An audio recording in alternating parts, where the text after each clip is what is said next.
Morning, ladies and gentlemen,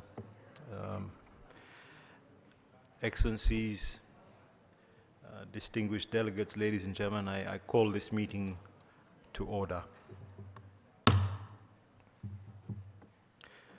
Ladies and gentlemen, we will now continue our consideration of Agenda Item 9 on the policy issues for the Asia-Pacific region, and the theme topic for the 74th session of the Commission on Inequality in the Era of the 2030 Agenda for Sustainable Development.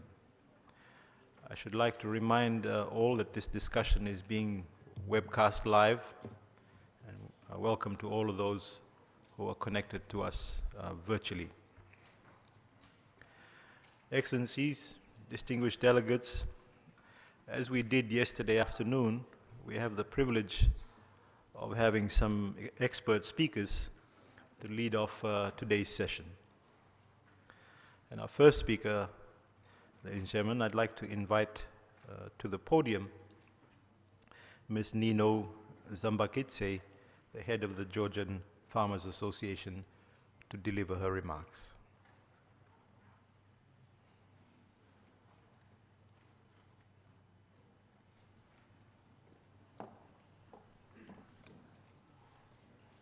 Your Excellencies, ladies and gentlemen, good morning.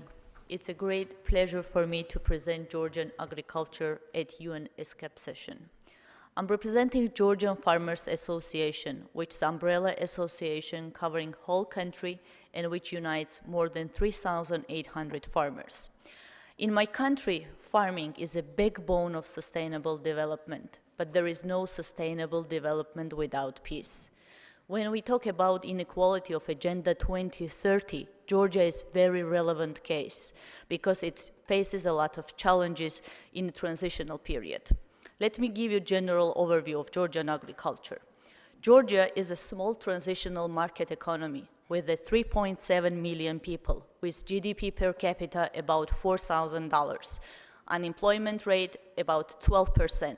About two-thirds of population is engaged in agriculture. Since 1999, the share of agriculture in GDP declined from 25% to 9% as it remains today. After collapse of Soviet Union, half of Georgian population became peasants, not because they chose it, but because they had no other choice. However, economic reforms and initiative by government, by private sector and donor community since 2012 have reinforced the Georgian agricultural sector. Nowadays, economic development is a main challenge of the country. Poverty reduction remains a priority of country agenda. The share of population under the absolute poverty line is declining year by year. Average monthly remuneration of employed in agricultural sector is increasing. For the last decade, it increased by 32%. As for export of agricultural commodities, it increased by 40%. Nevertheless, the field still needs to be developed in order to contribute to the country's development. Low productivity has been continuously affecting competitiveness of Georgian agricultural products on domestic and the global market. To compete with the world market, Georgian producers have to satisfy various types of food safety and the quality standards in order to satisfy the requirements set for the association agreement signed in 2014 between EU and Georgia. In Georgia, the main challenge of food security are high import dependency, low local production, and the lack of physical and economic access to nutritious food, especially for those ones who live in mountainous regions. With no food reserves, Georgia was importing more than 70% of agricultural products and making only 20% self-sufficient on average and even lower in some cases of agri-commodities. However, year by year, it is improving. According to the Global Hunger Index, Georgia ranks 32 among 119 countries, pointing at low hunger, while the Gini coefficient stands on 0.39, indicating medium inequality rate. Political stability is a precondition of economic development of any country. Even with a stable political environment, achieving food security is not possible without government commitment and clear policies, as well as active participation of civil society, making awareness of this issue. Equal access of finance education, especially in rural areas, remains a challenge. Without use of technology, farmers are having less yield per hectare and cannot compete even in the local markets. The data of registered farmers doesn't exist. The land registration process has not been finished yet. Financial institutions see agriculture as a very risky and therefore less profitable. This is the reason that the farmers have no access to finance. However, with the aspiration to compete with highest standards and continue developing process, Georgia has joined the world in improving the 23rd agenda of sustainable development. SDG Council was established under the government administration to monitor the progress, where Georgian Farmers Association is an active participant. With no historical data and the baseline information, it's very hard and difficult to judge the progress, but general dynamic is positive and therefore very promising. I have to mention that the Ministry of Environmental Protection of Agriculture, as well as Ministry of Economy and Sustainable Development, are supporting farmers, ethnic minorities, youth and women. As well, I have to, with a different scheme of the different schemes in the project. And I have to highlight the huge contribution of the donor community, like EU, USAID, Austrian Development Agency, Swiss Development Agency, BP, UNDP, UN Women, FAO, and IFAD, to support agriculture to follow the agenda of 2030 sustainable development. Those are the organizations the Georgian Farmers Organization work close with. I hope the next time my country representative standing on this platform would proudly deliver the progress against 2030 agenda indicators, saying that no one is left behind. Thank you so much.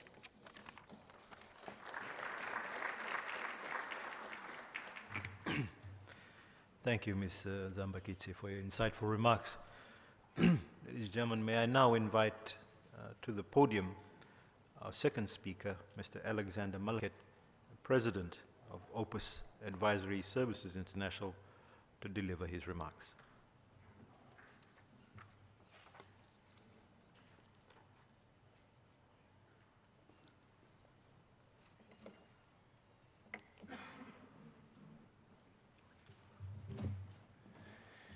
Thank you. Good morning, ladies and gentlemen, excellencies, distinguished delegates. It's a tremendous privilege for me to be here this morning to address you. First visit to Bangkok, so thank you very much for ESCAP for the kind invitation to join you. I thought I would take the opportunity today to speak to you a little bit about a topic that has gotten historically very little attention, certainly prior to the 2008-9 global crisis, and it's around the financing of international trade. The global merchandise trade flows that are worth anywhere between $15 and $18 trillion per year today, 80% of those trade flows require or depend upon some form of international trade financing. And in trade finance, when we talk about trade finance, we're talking as much about financing in the traditional sense, meaning lending, access to liquidity, working capital, as we are talking about mitigation of risk, which is a critical component of the trade finance proposition. And so the thinking is that trade finance and trade-based international development and inclusion and poverty reduction are very closely linked. So since the post-2008-9 crisis, there's been a tremendous amount of work by the World Trade Organization, the Asian Development Bank, a number of multilaterals, including the United Nations, to put significant focus on this topic of trade financing. As you'll see on the slide that's in front of you, 80% of those trade flows, as I mentioned, depend on some form of trade financing. We believe today, based on the work of the Asian Development Bank that is currently conducted on an annual basis and published through the ADB briefs, that there is a level of unmet demand for trade financing in the range of 1.5 trillion US dollars per year. which represents very significant untapped economic and trade-based potential, and potential to advance the SDGs and to advance global inclusion and economic development and trade-based poverty reduction, as I mentioned. 61% of global financial institutions involved in international trade and trade financing today believe that there is a significant gap in trade financing. And so the thinking was that in the context of your deliberations today and tomorrow in particular, that it would be worthwhile to highlight for you the issue and the opportunity in the financing of international trade. Very quickly, the financing of international trade can be quite complex. It can involve complex commodities, it can involve agricultural products, as was mentioned by our previous speaker. It can involve any number of sectors of economic activity, and again, the structures can be quite complex. But if I try to boil it down this morning, the financing of international trade is really about secure and timely payment across borders. It's about financing, liquidity, and working capital that enables companies to engage in international commerce. It's about effective and appropriate risk mitigation, and that involves anything from political and country risk to currency exposure risk to counterparty risk between buyers and sellers. So the very, very broad range of risk mitigation capabilities and solutions that are provided through trade finance practice. Finally, in this time of technology and digitization and technology-enabled business, we can't ignore the fact that information flow is a critical component of the trade finance proposition. And more, when you think about things like 3D printing and 4D printing and the production of goods and products that become more and more linked with technology and information flow, those would be the four components that I would highlight for you in terms of explaining the nature of trade finance. It's a highly specialized branch of finance, again, relatively little focus pre-2008, 2009, but today, significant amount of public policy attention, significant amount of attention around international institutions. In fact, 2 years ago, Director General Azevedo at the WTO published a paper on SMEs and access to trade finance. I was privileged to be on the podium with him when he presented that paper to the delegates and the ambassadors of the WTO to give you a sense of the visibility and the policy priority that's being given to this topic. So what is it? 80% of trade flows driven by trade finance. Why are we talking about it? 80% of trade flows driven by trade finance. What is it? We covered it through the four elements, which I've just outlined. And then where is the opportunity from a public policy perspective? And it really is around that 1.5 trillion in unmet demand. What can we do to ensure that some portion of that significant unmet demand that companies are looking for to finance their trade activities can be made available on a timely and affordable basis? To tie this directly to the SDGs and the work of ESCAP and the United Nations more generally, including affiliate entities like the International Trade Center in Geneva, I'll just point out that in terms of, for example, access to trade finance for women-led businesses and women entrepreneurs, currently trade finance is rejected or declined 2.5 times more frequently for businesses led by women than it is for businesses led by men. So if we think about the context of the inequality discussion that's informing your deliberations this week, this is a very timely topic and it's very relevant, and we're showing through objective data that there is an imbalance that is gender-based that we also need to address. So not only do we have a tremendous opportunity in terms of public policy and in terms of injecting greater liquidity in the global economy, driving growth, but we also have a very clear gender-based imbalance that also needs to be addressed from a policy perspective and also from a commercial perspective, frankly, if we're fair about that.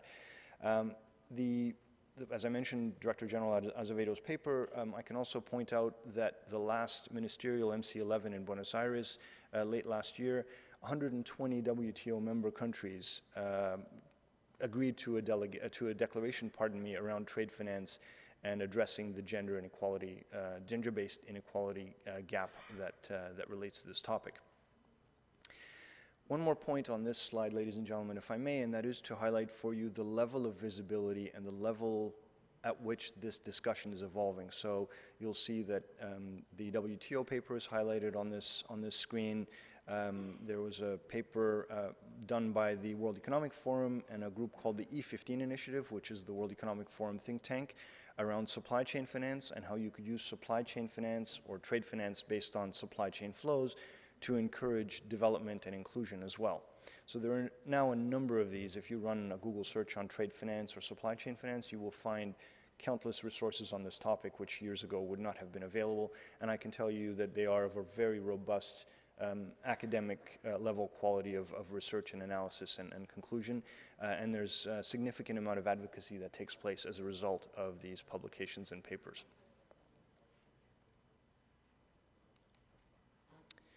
Finally, I'd like to leave with you a further illustration of the level at which trade finance is keeping up with developments in trade in the 21st century.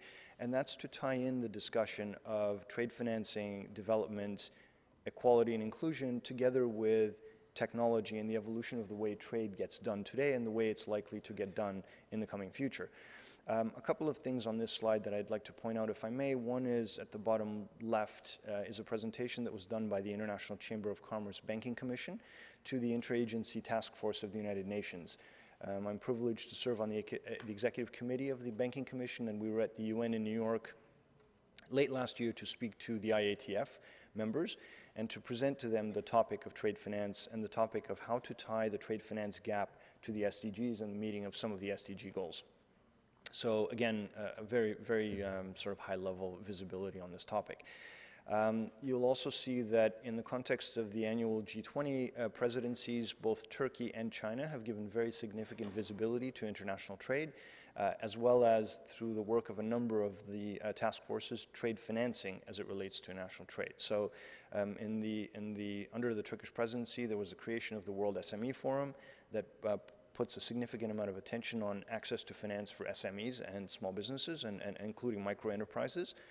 Under the Chinese presidency, Jack Ma of Alibaba was one of the strong proponents of an initiative called the EWTP, or the E-World Trade Platform, which is to effectively e-enable international commerce.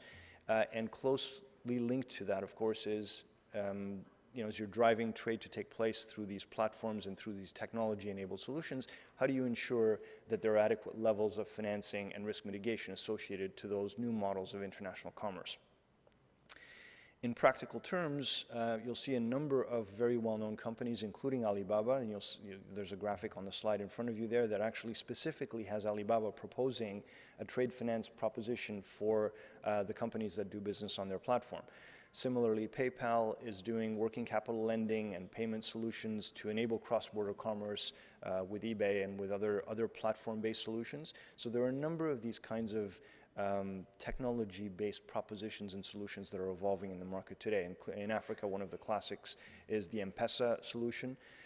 And now we're tracking the developments with Facebook as well, that a couple of years ago acquired a banking license in Ireland and is considering moving into the payment and financing solution space, as is Apple with their Apple Pay solution. So all of that, again, to say that it's not only a matter of payments and settlement, but by natural evolution and by organic development, you naturally get into the discussion of liquidity and financing and the ability of businesses to conduct trade through these technology-enabled platforms. So I think with that, I will conclude my remarks and thank you all very, very much for the opportunity to have spoken to you, and I'm happy to answer any questions over the course of the next day as your deliberations continue. Many thanks.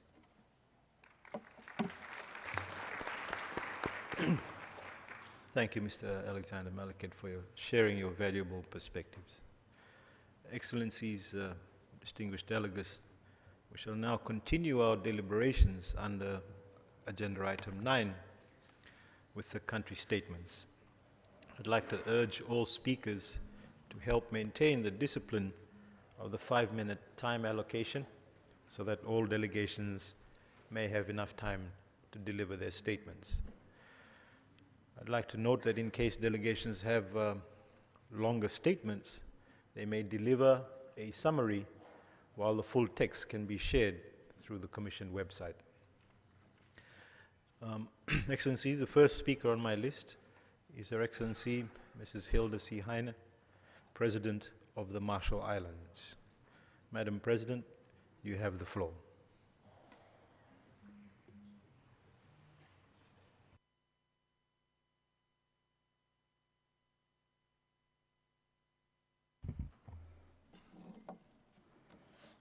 Excellencies, ladies and gentlemen, I have the honor to bring you the warm greetings of Yahweh on behalf of the government and people of the Republic of the Marshall Islands. The theme of this commission resonates strongly with member states of the Pacific sub-region, including the Marshall Islands. Inequality of outcome and opportunity particularly affects our women, young people, and other marginalized or vulnerable groups, including older persons and persons with disabilities. The presentation before me further highlight the imbalance for women especially, or the inequality. Thank you for that information. The fates of our small island states have long been shaped by inequalities of impact within the global economic and political system. Youth unemployment is high and growing, and a substantial proportion of school dropouts face the prospect of not being able to find formal sector employment. These inequalities generate disaffection and resentment, as well as depression and a sense of hopelessness.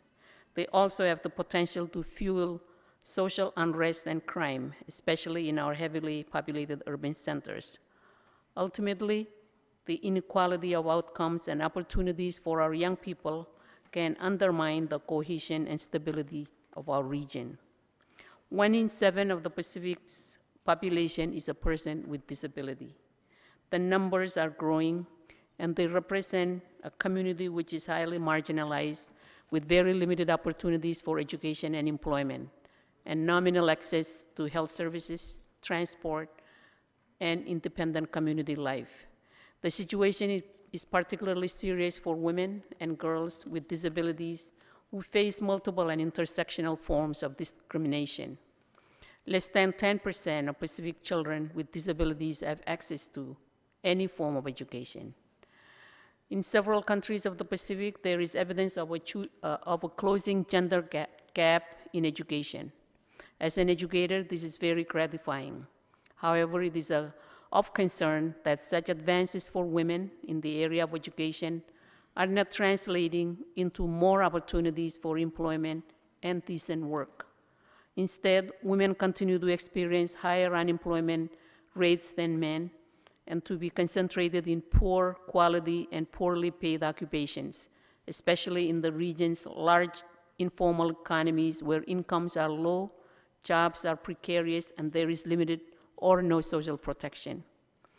We know that at the heart of women's inequality lie deeply rooted patriarchal norms and gender stereotypes.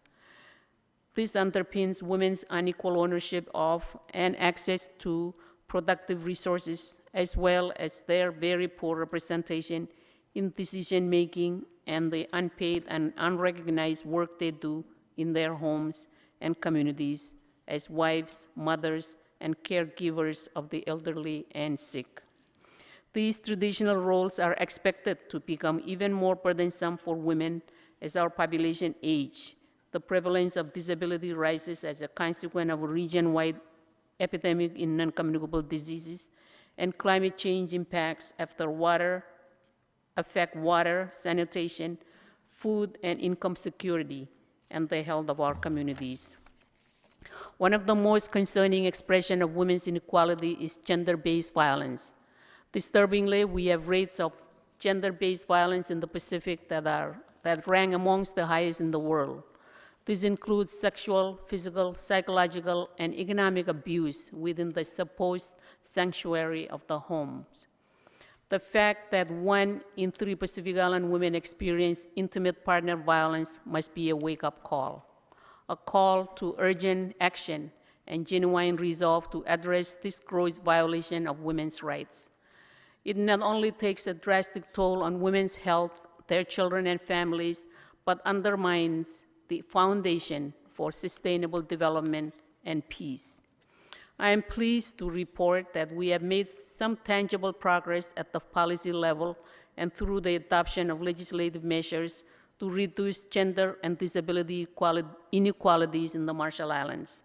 We also take some satisfaction from the improved access of girls to education, the increasing number of women employed in the public service, and the recent electoral successes that give women and unprecedented representation in parliament and high political office. An important personal commitment I have made during my term as president has been to a roadmap for reform and social development to achieve the transformational 2030 agenda. This calls for a comprehensive review of laws, including their alignment to international human rights standards. With technical assistance from ESCAP and the Pacific Islands Forum Secretariat, we have, since 2015, been working diligently on the legislative implementation of the UN Convention on the Rights of Persons with Disabilities. A milestone for our small country was the enactment of the Rights of Persons with Disabilities Act, which came into force in 2016. We understand that this is the first CRPD-compliant legislation in the Pacific. Together, we are now taking further steps to consolidate disability rights across all sectoral laws and to address gender-based discrimination and inequality through a parallel process of legislative reform and law reform. This will harmonize our laws with the Convention to eliminate all forms of discrimination against women and provide a more robust legal framework to promote gender equality and the empowerment of women and girls. Despite these positive measures, we are very aware of the gaps that still exist. Amongst other challenges, climate change threatens the fundamental human rights of the Marshallese people, including their rights to life and to a safe, clean, and healthy environment. It disproportionately affects our women, children, and persons with disabilities. Another issue relates to sustainable fisheries, which for the Marshall Islands and many of the Pacific neighbors represents our primary economic future. There continues to remain an imbalance of fishing investment and effort within our wider region, allowing distant fishing nations to profit at the expense of the islands, those of us who are stewards of our own resources. Although there is growing focus within ESCAP on small islands developing states, the UN system, including ESCAP, needs to intensify efforts on boosting capacity and growth for Pacific Islands fisheries sectors. Discussing economic stability and integration within the ESCAP region is perhaps impossible without addressing the unique issue of fisheries in the Pacific and its linkages to the wider region. Over 60 years after the end of US nuclear weapons test program, we continue to grapple with the ongoing and devastating effects of the detonations of 67 atomic and thermonuclear bombs in our islands. The forced displacement of thousands of Marshallese men, women, and children, the acute and long-term health complications caused by exposure to high levels of radiation, and the outstanding settlement of compensation awards are amongst the many human rights violations that remain unresolved despite our best efforts to secure justice. Most of these issues were highlighted at our constructive dialogue with the UN CEDAW Committee on Geneva earlier this year. In its concluding observations, the committee urged us to seek technical and financial assistance from the international community, including the UN, as we develop a comprehensive engagement strategy to address the continuing effects of the nuclear test program on the environment, health, and livelihoods of the Marshallese people, including implementation of several outstanding recommendations of the UN Special Rapporteur in 2012. Looking ahead, we hope that we can continue to count on the support of important development partners like ESCAP. While we face some unique challenges in our efforts to achieve the 2030 agenda, including its equality goals, the Marshall Islands is dedicated to pursuing a steady path towards sustainable, inclusive, and right-based development. We are determined to ensure that no one is left behind. Thank you, and komoltada.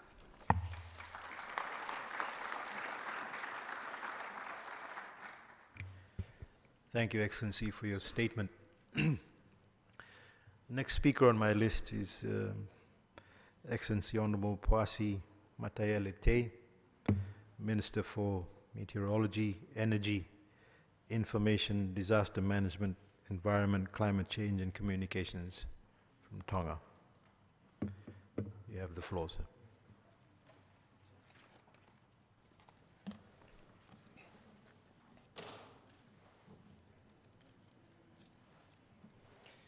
Mr. Chairman, leaders and heads of delegations, Secretary of ESCAP, Dr.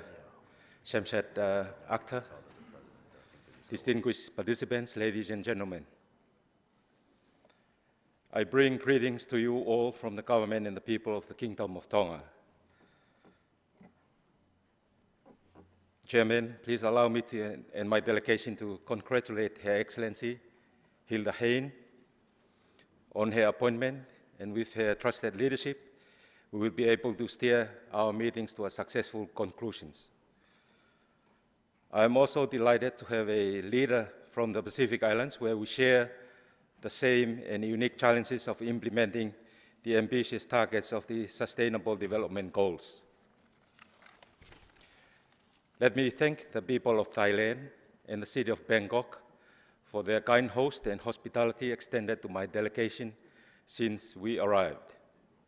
I also wish to add voice in congratulating the Executive Secretary, Dr. Shamshad Akhtar, for the excellent and tireless contribution to the region throughout her tenure as head of ESCAP. And you have certainly promoted this important institution to a better role in serving our members, especially from us in the Pacific. We wish you all the very best in your future endeavors. It will be remiss of me not to thank ESCAP staff for the excellent arrangement and logistics of this meeting. We also extend words of condolences to the people of Indonesia for their loss of lives in the recent attacks in the beloved country. Chairman, without doubt, synergies between the Pacific umbrella regional framework and strategies and those of ESCAP are critical to our work, such as Framework for Pacific Regionalism, Pacific Roadmap for Sustainable Development, the Framework for Resilience Development in the Pacific, Samoa Pathway, and Asia-Pacific Platform for Sustainable Development. It is noted that the midterm review of the Samoa Pathway will be hosted in Tonga next month, which is well aligned with the Pacific Roadmap reporting processes. Mr. Chairman, in the interest of time and not to repeat the excellent interventions eloquently expressed thus far, which we share the same sentiments in addressing inequality of implementing the 2030 Agenda for Sustainable Development, let me just take a brief account of a few similar practical events in addressing these issues in Tonga. It will be presented in a pragmatic format from our response to the tropical cyclone Kita that hit the southern islands group of Tonga in February this year, which can be seen as the effect of climate change. Fortunately, there were no loss of life, and the damages caused were not as extensive as originally thought, which have been attributed to an effective and timely preparatory campaign before the cyclone. As usual, the poor were hit hard, but the immediate response to save lives and properties were swift and effective, which has shown great resilience from our communities and villages in helping each other at times of hardship and needs. Assistance were accorded as priority to the vulnerable, the elderly, women and children, and for those in special needs and the marginalized. There is also part of the work of the Safety and Social Protection Cluster. The Health, Nutrition, Water and Sanitation Cluster immediately geared into action and to prevent any likely outbreak of disease after the cyclone. The cyclone hit during a time of few incidences of dengue fever in Tonga, and it was reported 2 months after a 50% drop in dengue cases, which again has shown as a result of an effective recovery campaign. Recovery effort and initial reconstruction to affected schools with new water tanks and access to clean water and appropriate environment, not only to the students but also for the communities alike, are well underway, as education is top priority to our economic and social developments. The food and livelihood cluster was set in motion to ensure that there will be no food shortage, and after the past 3 months, food supply from local cultivation remains as ever stable. Empowering of women to play a more participatory role has been a feature in the relief effort. In fact, about half of the Recovery Committee members are women, which mostly represent, for the first time ever, chief executive officers of government ministries and NGOs. These are only some of the good examples of our effort to address inequalities, although it took a cyclone to enhance and refocus our national commitments on these areas. Perhaps a natural disaster is not too bad after all, to get our acts together, and it also fosters, as usual, good working relationship between our development partners and other international donor agencies. There are also a number of solar and wind farm projects currently being implemented throughout Tonga for everyone to get access to affordable, clean, and sustainable energy.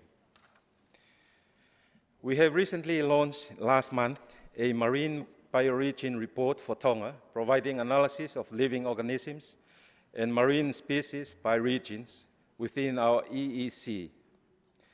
This is part of the Marine Special Plan project, together with targets on marine protected areas in support of conserving the ocean. There are also a number of specialized management areas, SMAs, which serve to protect certain fishing grounds for various communities in several islands in Tonga.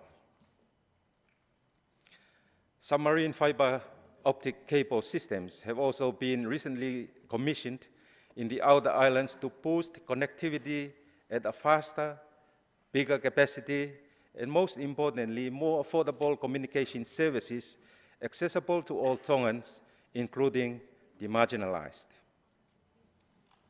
An e-government project is being implemented using these fiber optic cable systems, basically to enhance performance and service delivery of the government to our people.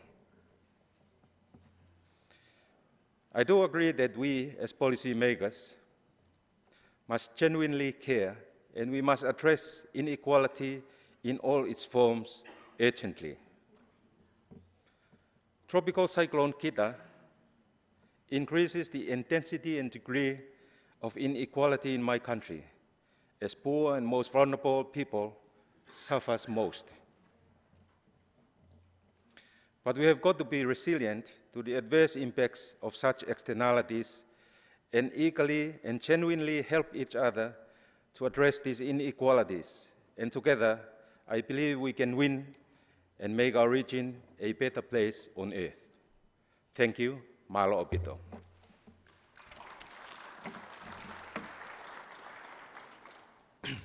Thank you, Excellency, for your statement. Excellencies, distinguished delegates, just a little bit of housekeeping. You may deliver your country statements from where you are seated. Thank you very much. Excellency, the next speaker on my list is His Excellency Mr. Batir Bazarov, Minister of Finance, Economy, Turkmenistan. Excellency, you have the floor. Спасибо большое, уважаемый председатель, уважаемые дамы и господа. Разрешите поприветствовать вас от лица туркменской делегации и поблагодарить за высокий уровень организации данной встречи и пожелать всем участникам успешной работы и плодотворного обмена мнениями. Туркменистан является первой из стран Европы, СНГ и других государств, который национализировал глобальный сервис устойчивого развития, показатель на основе трехэтапной стратегии, разработанной совместно с ООН. Стратегия включает обширные национальные консультации разработаны и адаптированы все показатели, индикаторы СУР. Правительство Туркменистана и страновая команда ООН подписали рамочную программу партнерства между Туркменистаном и ООН на 2017-2020 году, в рамках которой намечены основные мероприятия, включая СУР. В прошлом году уважаемый президент Туркменистана утвердил план мероприятий по реализации в Туркменистане целей устойчивого развития, принятых странами, членам ООН. В нашей стране создана двухуровневая система по адаптации СУР на политическом и техническом уровне. Национальный комитет высокого уровня по реализации СУР и Межведомственный технический комитет по реализации целей устойчивого развития. Принимая во внимание, что цель устойчивого развития направлена на достижение трех ключевых стратегических сфер: устойчивый экономический рост, социальных составляющих и экологической безопасности. В нашей стране все эти аспекты учтена принятая среднесрочная программа президента Туркменистана по социально-экономическому развитию страны на 2018-2024 годы, который успешно реализуется. Экономическая модель инвестиционного роста Туркменистана основания и оптимально использует богатого потенциала страны, внедряя инновации и новые технические разработки, позволяет поддерживать высокий темп экономический рост, который за 2017 год составил 6,5%, а на 2024 год темп экономического роста предусматривается 8,2% за счет введения новых перерабатывающих производств, отраслей, совершенствованием и модернизации добывающих отраслей, увеличения экспорта туркменской продукции и расширения импортозаменяющего производства. А социальная составляющая устойчивого экономического развития ориентирована на человека, направлена на сохранение стабильного высокого уровня жизни граждан. Важным аспектом этого подхода является справедливое распределение благ и формирование развитого интеллектуального потенциала. Поскольку значительная часть населения страны, выше 51%, проживает в сельском месте и заняты в различных сферах сельского хозяйства, Туркменистан придает большое значение развитию агропромышленных комплексов. Большое значение придается развитию здоровья граждан страны. В рамках программы президента Туркменистана особое внимание уделяется инвестиционному развитию системы здравоохранения и укреплению здоровья граждан. Это является одной из главных стратегических задач государственной политики. В стране создана и развивается современная медицинская промышленность, построены новейшие медицинские центры по различным направлениям, действует система эффективного медицинского обслуживания. Быстрым темпом и на высоком уровне развивается сфера образования. Конституция Туркменистана предусмотрена обязательно бесплатное общее среднее образование. Государство обеспечивает также доступность профессионального образования для каждого человека в соответствии его способностям. Важной задачей экономической политики Туркменистана является сохранение экологии и устойчивого развития биологических и физических природных систем. Особое значение имеет жизнеспособность тех экосистем, от которых зависит глобальная стабильность всех биосфер. Туркменистан присоединяется ко всем конвенциям и соглашениям ООН в области экологии и успешно реализуется государственные программы, принятия в данном направлении. Уважаемые участники, в заключение хотел бы отметить, что стратегический курс экономического развития Туркменистана ориентирован на индустриальный инновационный тип роста, обеспечение высокой конкурентоспособной национальной экономики и социальное благосостояние народа, ориентирован на достижение целей устойчивого развития и обеспечение высокого уровня жизни граждан Туркменистана, главный приоритет социально-экономического развития нашей страны. А глобальном измерении СУР – это маяк на пути движения государства и народа нашей планеты к более счастливой и справедливой мироустройству. Спасибо большое. Благодарю за внимание.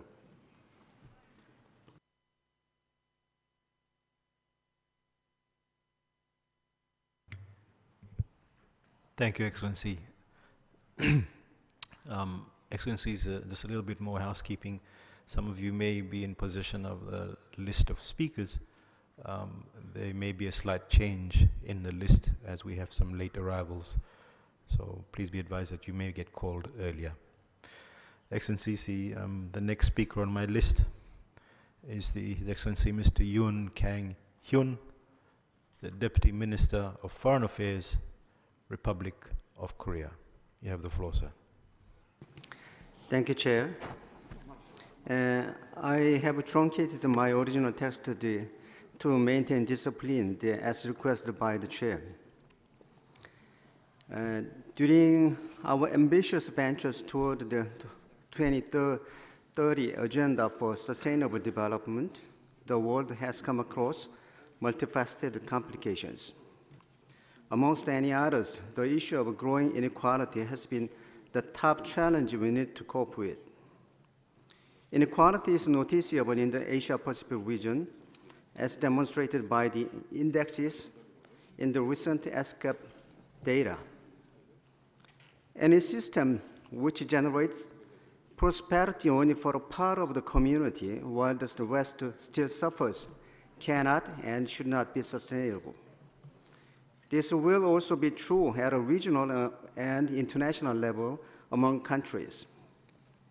As responsible governments, we all craft policies which best suit each country's circumstances. At the same time, each of us, as a member of ESCAP, can and should serve as pathfinders for other members in the region by sharing best practices and lessons learned. Mr. Chair, at a crossway of a development process, Korea has recently opted for a new policy called people-centered policies. The general thrust of this policy is in line with the core spirit of the Sustainable Development Goals, leave no one behind. Against this backdrop, I'd like to share Korea's approaches. Since there have been rich discussions at diverse fora on financial means to achieve SDGs, I would rather like to touch upon the other two elements, which is the importance of utilizing science technology as a non-financial means and also strengthening public-private partnerships as a mechanism to marshal financial and non-financial means alike. Mr. Chairman, science technology is key to ironing out inequality and carrying out the 2030 Agenda for Sustainable Development. Science technology is valuable public goods, and it is net neutral by nature in that they are less affected by arbitrary criteria dividing people, such as class, race, gender, and ideology. As a sort of infrastructure for the entire community, science technology can contribute greatly to alleviating inequality. We are now living at the doorstep of the fourth industrial revolution. To prepare for this unavoidable trend, a better education and intense training on science technology deserve more attention and emphasis. According to the OECD statistics, Korea is one of the highest countries in terms of the R&D intensity, which is a percentage of R&D expenditure in its GDP. Awakened to the importance of R&D, Korean private sectors have led the increase of R&D investments since 2002. Korea will not spare its incessant effort to advance science and technology. At the same time, Korea commits itself to supporting developing partners in this endeavor. Korea believes that this concerted effort will in turn contribute to addressing inequality issue. Speaking of an implementation mechanism of SDGs, public-private partnership is the main avenue to secure financial and non-financial means at the same time. Effective public-private partnerships will bring on board various actors together, such as government, international organizations, and private enterprises, civil society, and academia. Without creativity and motivation of the private sector, SDGs are hard to achieve. Mr. Chairman, allow me to take this opportunity to share the recent development on the Korean Peninsula, which has drawn attention of the whole world. Yesterday, the DPRK delegation also mentioned this element. As the UN Secretary General has once mentioned, humanitarian assistance and sustainable development and peace are intertwined. In the same context, peace on the Korean Peninsula is a prerequisite for sustainable development in Asia and the Pacific. At the latest 2018 Inter-Korean Summit on April 27, the leaders of the South and North Korea, they confirmed the shared goal of realizing a nuclear-free Korean Peninsula through complete denuclearization and agreed to endeavor for peace, stability, and prosperity on the Korean Peninsula. Based on the success of the Inter-Korean Summit, now it is time to put all our efforts to realize our goal of denuclearization and establishment of a permanent peace on the Korean Peninsula through follow-up meetings such as the upcoming US-North Korea Summit. I'd like to ask on behalf of the Ministry of Foreign Affairs for the continued support of all of the participants here, and as well as your governments and international organizations. Then I'd like to thank for the kind words from the Executive Secretary on the recent progress in the Korean Peninsula. Mr. Chairman, in closing, I'd like to once again join other distinguished representatives in commending ESCAP for serving as a catalyst in promoting cooperation among various actors in implementing the 2030 Agenda for Sustainable Development in Asia and the Pacific. Korea will not spare its effort in supporting ESCAP so that it can continue to play a leading role in promoting regional unity to fight for inequality alleviation and effective partnerships. Thank you for your attention.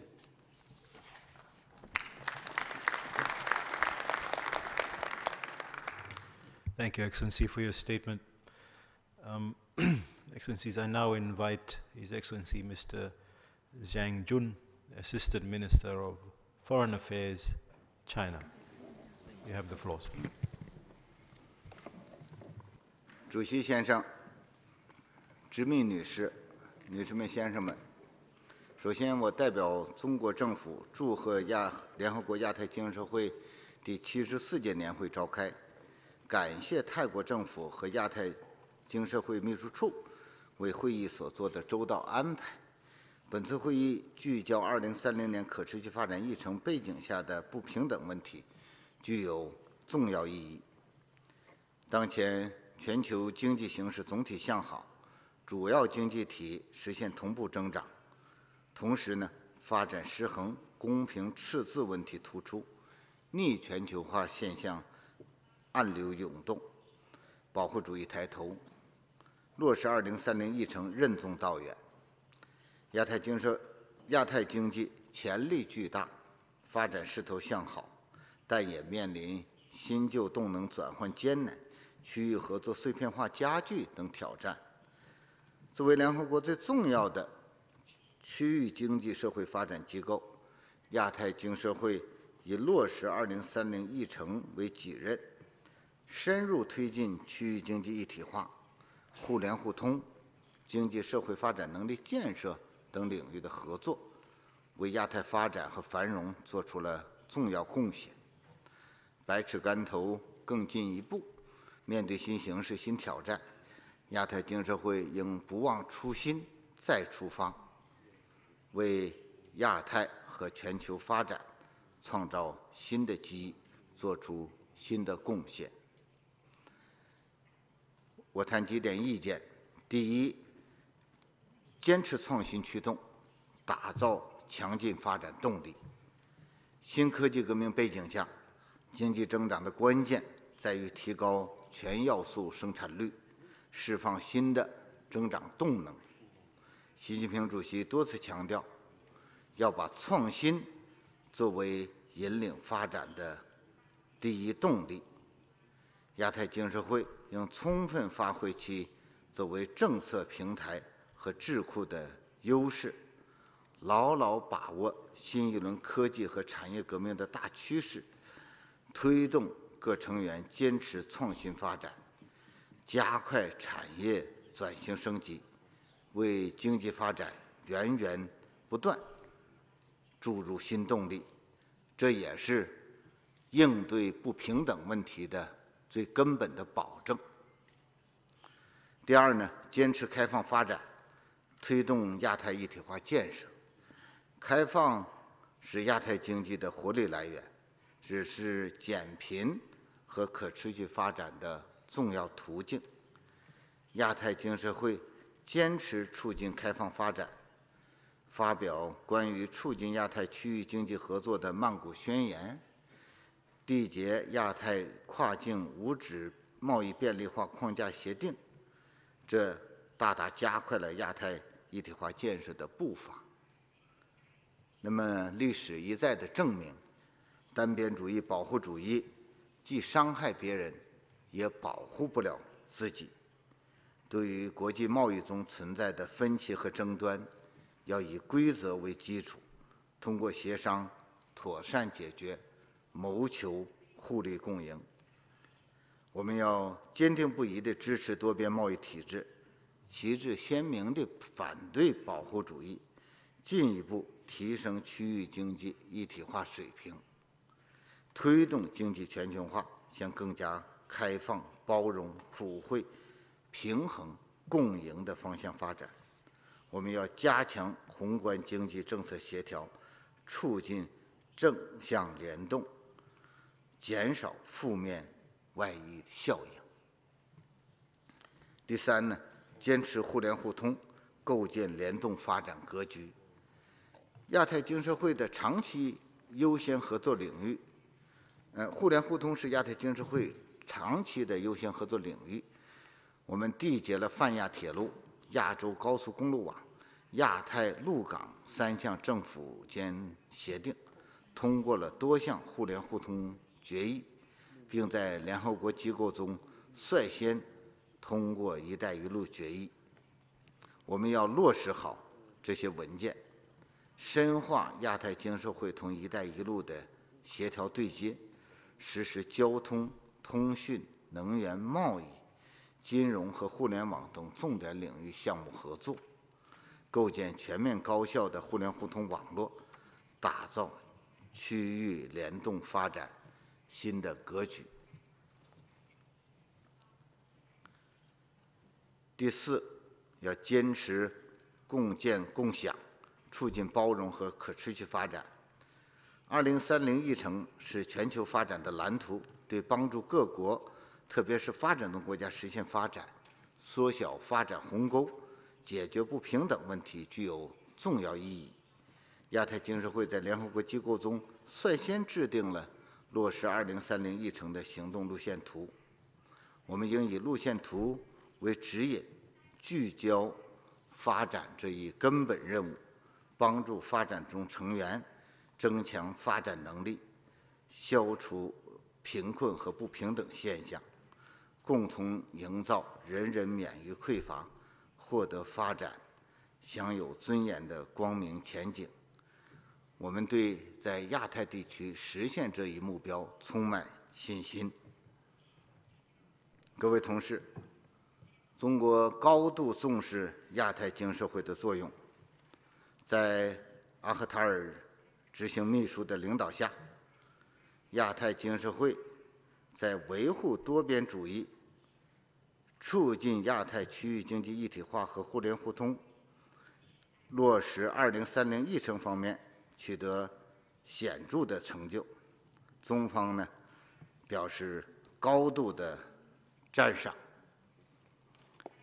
We know we have to say goodbye to you, and that's hard for us.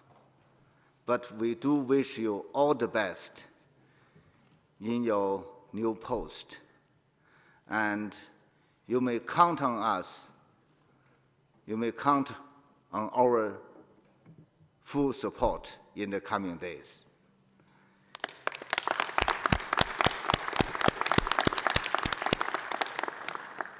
那么中方呢，也将继续支持亚太经社会在可持续发展领域发挥更大作用，包括通过中国亚太经社会项目合作基金支持农业减贫、减灾等领域的项目合作。在联合国发展系统改革的大背景下，亚太经社会改革正在稳步推进。中方期待改革能以发展为核心，切实提高执行能力和运行效率，更加重视并解决发展中国家的诉求和关切，为深化2030议程落实、促进包容和可持续发展提供新的契机。各位同事，中国的发展已进入到新时代，站在新的起点之上。中国坚定不移深化改革，推动高质量发展，激发市场活力和创新力。今年第一季度，中国经济增长6.8%，为亚太增长提供了强劲的动力，为世界经济呢继续做出重要的贡献。中国坚持扩大开放，不断开辟新思路，采取新举措，营造更好的营商环境，与各国分享发展红利。前不久呢，习近平主席在博鳌宣布了中国扩大开放的一系列举措，这些举措都在落实当中，而且呢，已经产生了积极的效应。我们也在大力推进“一带一路”国际合作，加强各国发展战略的对接，为地区合作提供广阔的平台。中国呢，坚持以人民为中心，大力改善民生，推进精准扶贫。我们将确保在2020年实现现行标准下农村的贫困人口全部脱贫，让全体人民都能从发展中获益。这也将是为落实2030年在减贫目标的实现上做出中国的贡献。中国一直是全球发展事业的倡导者、参与者和贡献者。中国将继续积极参与全球治理改革和建设，支持和保障发展中国家的发展权。中国愿继续深入推进南南合作，对发展中国家提供力所能及的帮助，利用好中方设立的20亿美元的南南合作基金，以及10亿美元的中国联合国和平与发展基金，来开展合作项目。我们也愿意发挥好国际发展知识中心、南南合作与发展学院等机构的作用，提升发展中国家的自主发展能力，为共同落实好2030议程提供有力的支撑。中国呢，愿以亚太经社会为平台，同各方打造互信、包容、合作、共赢的亚太伙伴关系，坚定信心，深化合作，为亚太地区的发展繁荣，为亚太人民的共同福祉做出新的贡献。谢谢各位。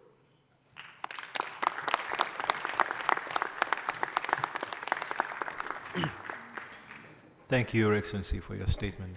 And I assume thank you also for the well wishes to the Executive Secretary. The next speaker on my list, Excellencies, is His Excellency Ha Kim Ngok, the Deputy Minister of Foreign Affairs, Vietnam. You have the floor, sir. Mr. Chair, Madam Undersecretary General, Executive Secretary of UN ESCAP, Excellencies, distinguished delegates, ladies and gentlemen. First of all, I wish to express our sincere condolences to the government and people of Indonesia for the loss caused by the recent bomb attacks.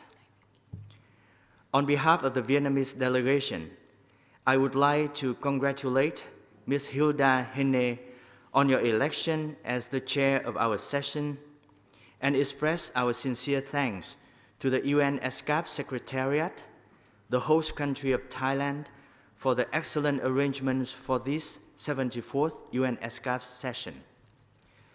On this occasion, we also highly value the role of the UN ESCAP in promoting socio-economic cooperation development in the region and in each country. Mr. Chair, our session takes place at a time when the global economy is seeing sustained growth momentum thanks to the recovery of the global trade and investment. The economies of the Asia-Pacific, with a stable growth forecast at 5.8% this year, continue to be the key drivers of the global economy. However, our region is also faced with many challenges as a result of volatilities, the rise of populism, protectionism, natural disasters, and climate change. Regional government incentives and resources have generated high economic growth. However, uneven development among regions, sectors, and population groups persisted and led to disparity in terms of access to and quality of public services. The average GNI coefficient for the Asia-Pacific has risen significantly over the past 25 years and is reaching an alarming level. Hence, our meeting today on inequality in the era of the 2030 Agenda for Sustainable Development is highly relevant. Mr. Chair, to reduce inequality, ensuring that all can fully enjoy the benefits of and conditions to promote their potentials and virtues, allow me to emphasize 4 following points. First, ensuring an environment of peace and security is the prerequisite for development. The SDGs, including the goal of reducing inequality, can only be achieved in a world without war, conflict, or instability. Therefore, countries should strive together for this goal on the basis of respect for international law. Second, countries need to master the political will necessary for improvement of institutions, policies, allow sustainable developments to turn into national regular long-term orientations, and mainstream SDGs realization into every national strategy and program with the people at the center. Third, countries should increase investment in human resources, underdeveloped regions, improve the quality of public investment management so that people may enjoy the fruits of those investments, particularly the poor. Last but not least, global partnership for sustainable development should also be strengthened with the UN and international organizations as the driving force and coordinator. Developed countries could play a pioneering role in helping developing countries, including Vietnam, in capacity building, technology transfer, trade facilitation, access to capital, in order to successfully realize the SDGs, including the goal of reducing inequality. Mr. Chair, as a country once ravaged by war and faced with the danger of being left behind. Vietnam has tirelessly worked to improve the livelihood of its people. As the result, the percentage of the poor household in the country has decreased remarkably from about 60% in 1986 down to 30% by 2000 and to only 6.9% in 2017. Building on the successes of implementation of the MDGs, Vietnam is actively realizing its National Action Plan to implement the 2030 Agenda for SDGs. With regard to the goal of reducing inequality, policies have been put in place so that the poorest may have access to preferential credits and enjoy social welfare benefits. This is most evident during the 2015-2017 period, when the government provided health insurance and preferential credits to over 2.6 million people living in poverty and extreme poverty. At the same time, we are realizing two national programs on sustainable poverty reduction and transforming rural areas for the 2016-2020 period to bridge gaps among population groups and those between the rural and urban areas. In addition, we have been actively implementing a comprehensive and effective public administrative reform program focusing on improving the legal framework, creating favorable environment for organizations and individuals. As an active member of the UN, Vietnam continues to promote the priorities of the Asia-Pacific, work with other countries in the region and the world to ensure that each person, nation, and region can fully enjoy the benefits of the SDGs. Finally, I wish our session great success, and Mr. Chair and all of us here today health and successes as well. Thank you for your kind attention.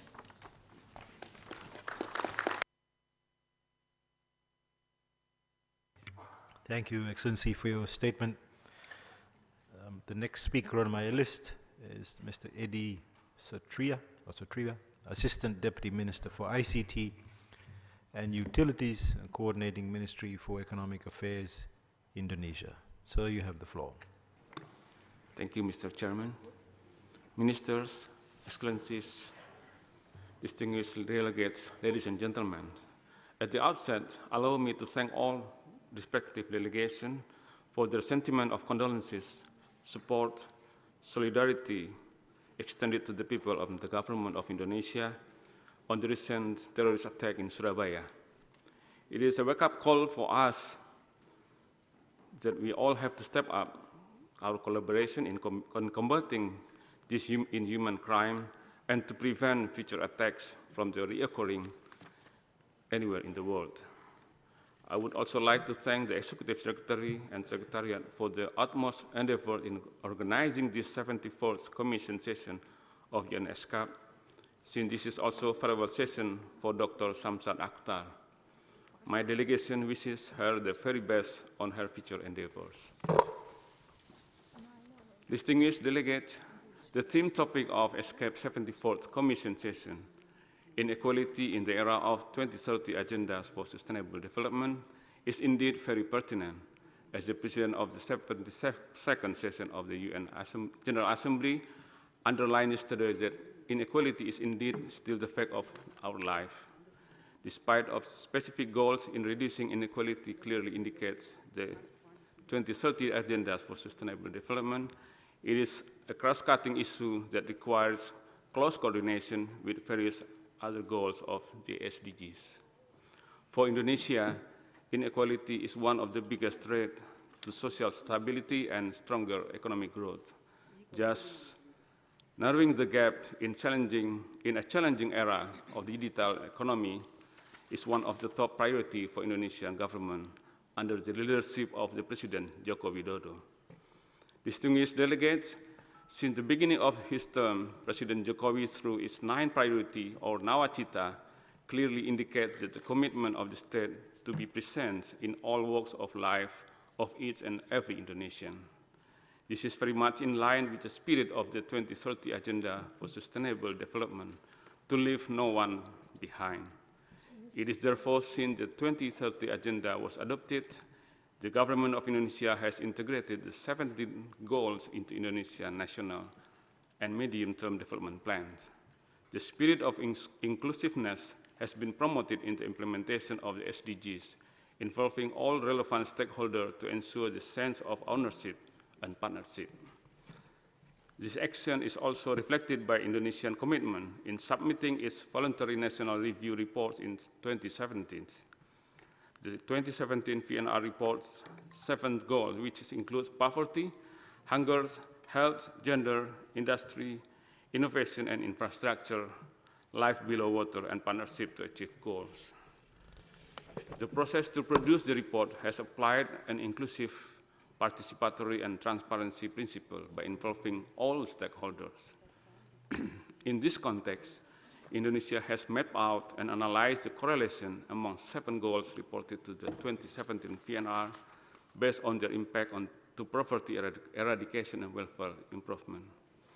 Although Goal 10 of SDGs is not specifically addressed, enhancing economic opportunity and sustainable livelihood, as well as improving quality of human resources, play a significant role in reducing inequality and poverty.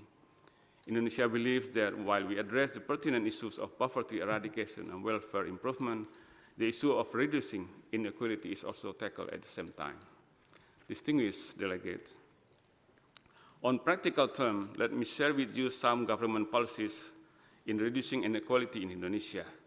By any standard, the poor has been the most vulnerable group of society. Aware of this fact, the government introduced various packages in the area of education, health, income-generating program targeting poor family. The social security scheme has been successful in enhancing resilience of Indonesian family. Due to its geographical and demographical background, reaching out of those Indonesians living in border areas or remote islands is essential in realizing the principle, leave no one behind. It is therefore the government launched a program developing from periphery, prioritizing development in border areas and remote islands. By next 2019, we are planned to finish and complete the infrastructure for fiber optics in the whole of the cities in Indonesia, including the segment from Sulawesi to Papua.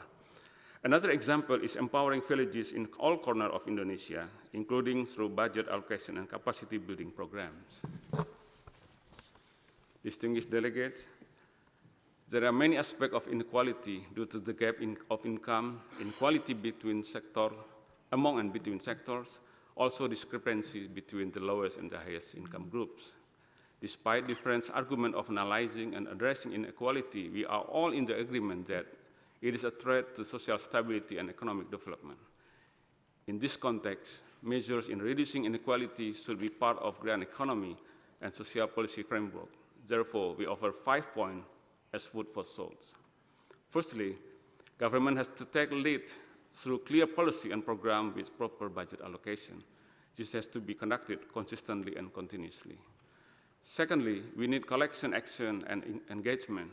The government must work together with all relevant stakeholders and the public to ensure that inequality alleviation program is properly targeted and have maximum impact. Thirdly, inequality is not merely about poverty. Conducive investment climate to attract foreign direct investment, FDI, is a prerequisite for developing economic growth to promote equality. In this context, parallel approach can be taken, where we must be open to accommodate large and multinational companies, and at the same time providing opportunities for small and medium enterprises to grow. My fourth point is the financial sector. Access to finance is still very important, especially microfinance, because it promotes entrepreneurship. And in the context of inequality, entrepreneurship contributes toward the creation of an advanced economy, which is in the end reduce inequality. But providing access to finance is not enough. Medium and small micro enterprises must be empowered. Social safety mechanism must be in place. Education sector must also be strengthened, all with the aim to increase productivity and reduce inequality. Last year, our government issued the presidential decree for financial inclusive and fintech, financial technique. Lastly, social entrepreneurship also play a pivotal role in reducing inequality, since they are not only seeking profit, but they're also looking for means to empower the community in which they operate. The increase in social entrepreneurs is expected to promote economic development, especially in the agriculture and fisheries, where most poor people are associated with these sectors. Excellencies, distinguished delegates, to conclude, Indonesia hopes that further collaboration and deepened cooperation in the Asia and the Pacific can generate positive results in advancing social stability and stronger economic growth in reducing inequality. I thank you.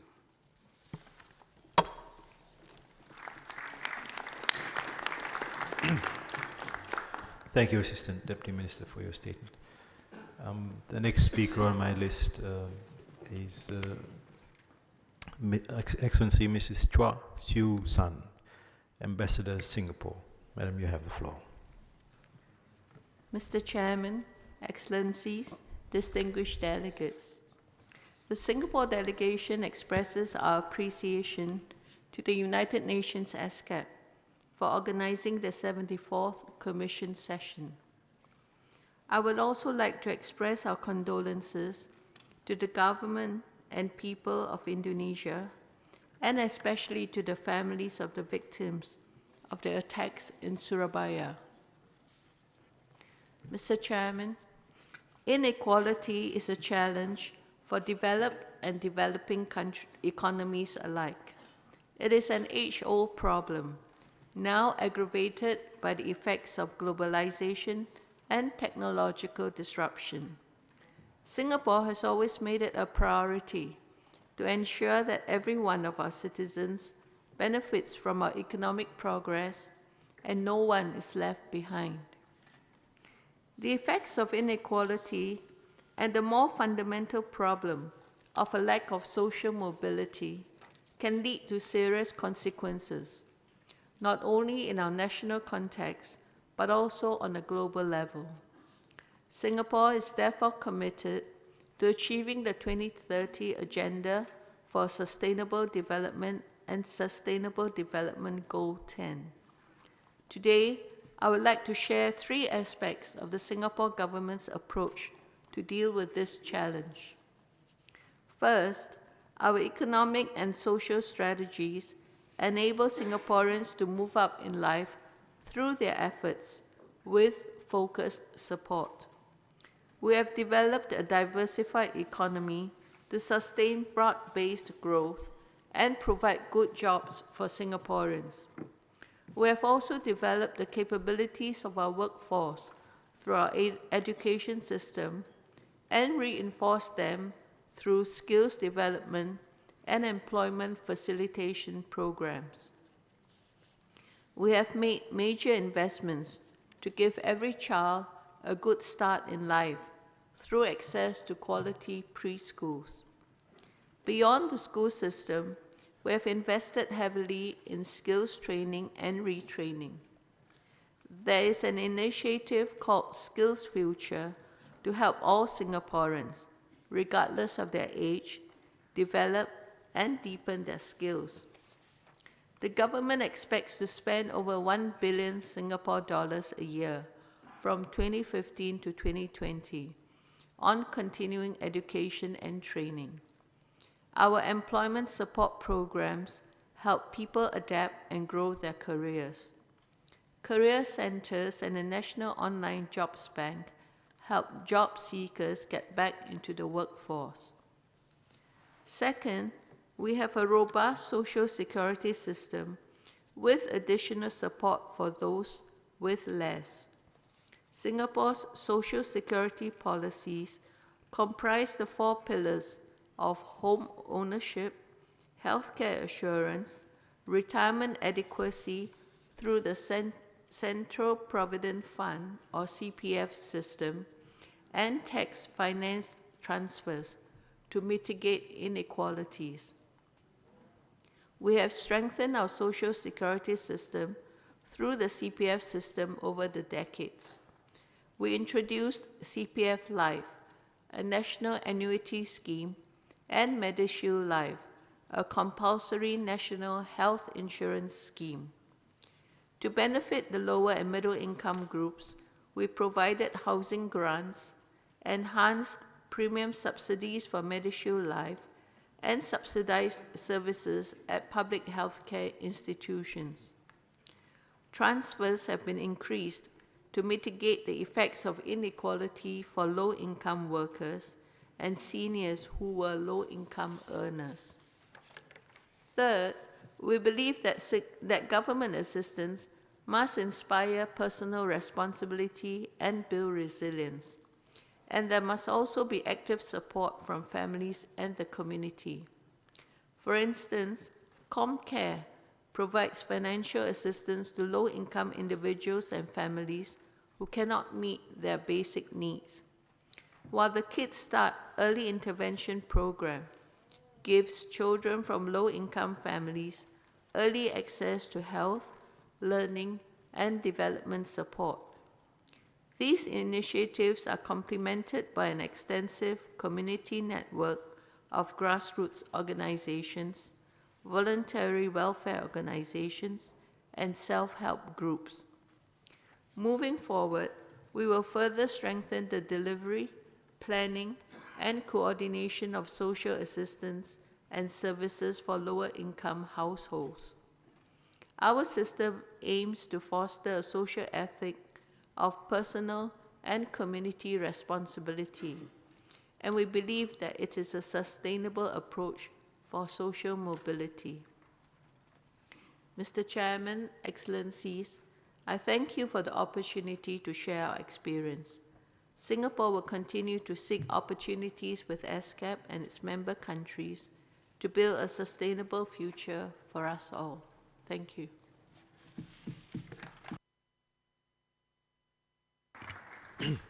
Thank you, Your Excellency, for your statement. I now invite Excellency Ms. Evren Dagdalen Akun, Ambassador and Permanent Representative, Turkey. You have the floor. Thank you, Mr. Chair.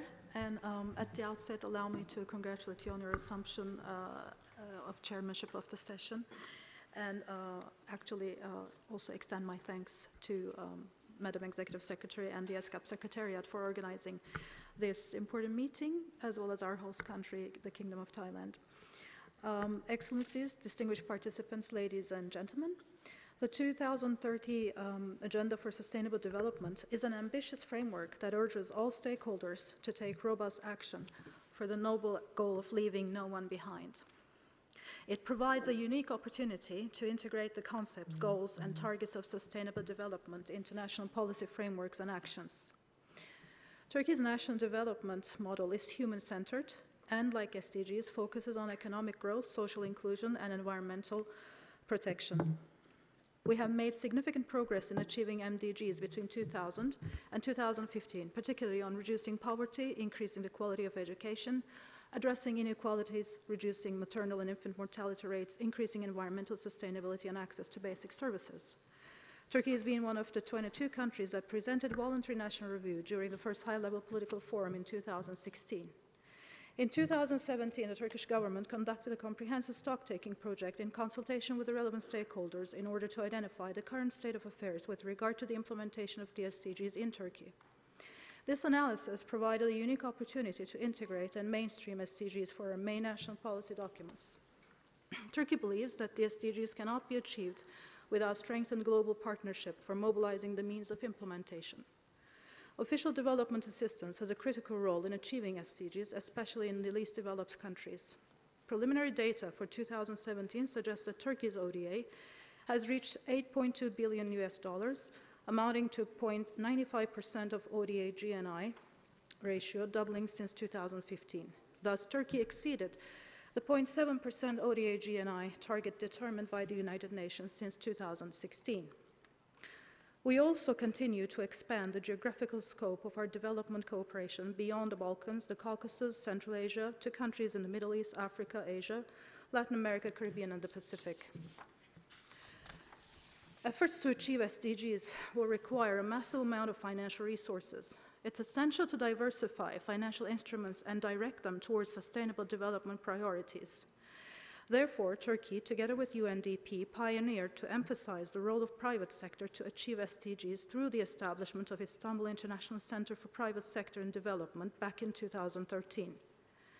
Istanbul Center today serves the whole of the UNDP system with tools, resources, and global platforms on inclusive business, impact investment, and Islamic finance, skills development, and resilience, just like the Istanbul Regional Hub. Ladies and gentlemen, the achievement of sustainable, balanced, and strong global economic growth is crucial for global stability and security. Rising inequalities in the world economy necessitates the international community to take comprehensive and robust action towards inclusive growth. The 2030 Agenda motto, "Leaving no one behind," is only possible by adopting a truly inclusive approach. Inclusiveness means listening to each and every stakeholder. Strong ownership is a key feature for effective and timely implementation. Addressing global challenges under the framework of 2030 Agenda requires adequate means of implementation. The main elements are finance, capacity building, technology transfer, and market access for the least developed and low-income countries. Furthermore, current humanitarian crises around the world are closely related to the development challenges of the countries. Humanitarian assistance should go hand in hand with development assistance, thereby building infrastructural and human capacity and increasing resilience to shocks. As an emerging development partner for the least developed countries, Turkey is actively contributing to the efforts for finding solutions to the pressing problems of the LDCs. Since 2011, Turkey has exceeded its commitment to provide $200 million to least developed countries, marking $1.5 billion assistance, which corresponds to $300 million annually. The share of Turkey's ODA allocated to the least developed countries exceeded $1.5 billion in the past 5 years, thus strengthening its status as a reliable development partner for the LDCs. Furthermore, as part of its policy to support the least developed countries, the Technology Bank, a new UN entity dedicated to the least developed countries, was operationalized on 22nd of September 2017 with the signing of the host country agreement between the government of Turkey and the United Nations in New York. We made a commitment to provide $2 million annual voluntary contribution for 5 years for the Technology Bank. The Technology Bank marks an important milestone in global efforts to strengthen the science, technology, and innovation capacity in the world's 47 least developed countries. The new bank will contribute to the efforts to achieve the Sustainable Development Goal Target 17.8 and respond to the 2030 Agenda for Sustainable Development Principle of leaving no one behind. The launch of the Technology Bank in Gebze, Turkey is planned for the 4th of June 2018. The bank is expected to improve the utilization of scientific and technological solutions in the world's poorest countries and promote the integration of least developed countries into the global knowledge-based economy. An SDG incubator to be co-located with the Technology Bank is also designed to train and support startups and new enterprises which are capable of innovating products and services to address the needs of vulnerable communities, particularly women, children, and refugees. Dear participants, Turkey also continues to make significant contributions in the field of development by hosting international conferences. We have successfully hosted the midterm review meeting of the Istanbul Programme of Action in May 2016. Last year in October, we organized the UNDP National Evaluation Capacities Conference in Istanbul and also hosted in November the 9th United Nations Global South-South Development Expo in Antalya. Turkey will maintain its important mission to accomplish global sustainable development goals for offering its experience and knowledge on sustainable development through bilateral and multilateral cooperation and aid programs to the world. The 2030 Agenda has set a new scene for the governmental and non-governmental actors. Business as usual is not an option anymore. In order to achieve the global goals, multi-stakeholder partnerships are needed in all areas and at all levels. In particular, we need triangular partnerships between governments, private sector, and civil society to generate urgent transformative changes and innovative business models to support inclusive growth. Thank you all for your attention.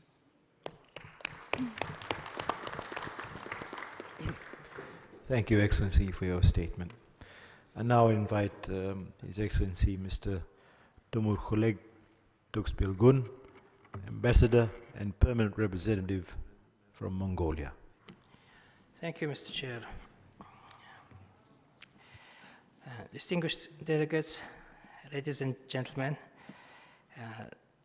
first of all, on behalf of my delegation, I extend our deepest condolences to the government and people of Indonesia over the loss of lives in a terrorist attack in Surabaya. We express our deepest sympathy to the families and close ones of the bereaved. Mr. Chairman, Asia and the Pacific is the region known for its fastest economic growth and development.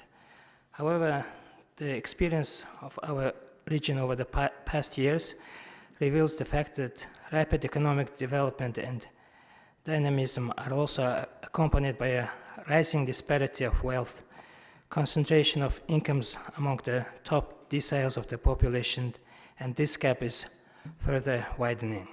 Hence, we think it is timely and appropriate that the 74th session of the ESCAP is being held under the theme of the inequality in the era of the 2030 agenda.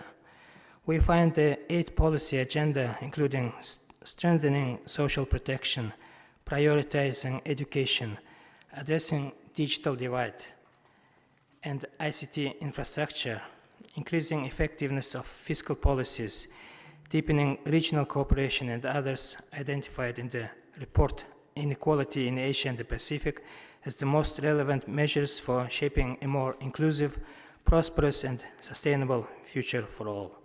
Mr. Chairman, regional and global studies show that economic growth alone is not sufficient to reduce inequalities, but it should enable everyone, in particular the poor, to participate and benefit from economic opportunities, and should lead to job creation and be complemented by effective social policy.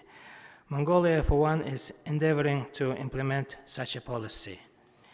Mongolia was one of the early adopters of the SDGs. In February of 2016, the Parliament of Mongolia approved the Sustainable Development Agenda of Mongolia 2030. The agenda envisages eradication of poverty in all its forms through reducing income inequality and ensuring citizens' participation, improving human development through quality educational and health services while building effective, transparent governance institutions.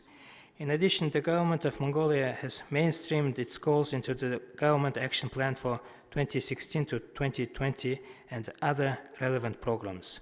Most recently, on 7 February 2018, the government approved its three-pillar development policy to be implemented through strategies on multi-pillar economic development policy, accountable governance, promoting justice, and human-centered social policy. Mr. Chairman, as mentioned above, my government puts the people at the center of its policy. Among the government's policies and programs aimed at leaving no one behind, efforts to enhance gender equality and women's empowerment need to be underlined. Mongolia ranks 53rd out of 159 countries in gender inequality globally, and women's life expectancy and education levels are currently higher than men's in Mongolia. However, there are some issues requiring further actions. The first is the need to increase the number of women at the decision-making level, both in the public and private sectors. The second area is the elimination of gender-based violence. And the third, gender gaps in the country's labor market, including different rates of labor force participation, unequal pay, and the higher tendency of women to work in insecure, informal work should be reduced and closed. The government is keen to enhance public awareness of gender issues and create appropriate legal, financial, and structural mechanisms through amendment of the labor law within 2018 and effective implementation of the National Program of Gender Equality for 2017 to 2021. Mr. Chair, the special needs of landlocked developing countries come front and center for Mongolia. I am pleased to note that with 10 required ratifications already in place, the multilateral agreement establishing the International Think Tank for LLDCs entered into force on 6 October 2018. The Ulaanbaatar-based International Think Tank has already been conducting its research activities with the financial contribution of the Mongolian government and other partners.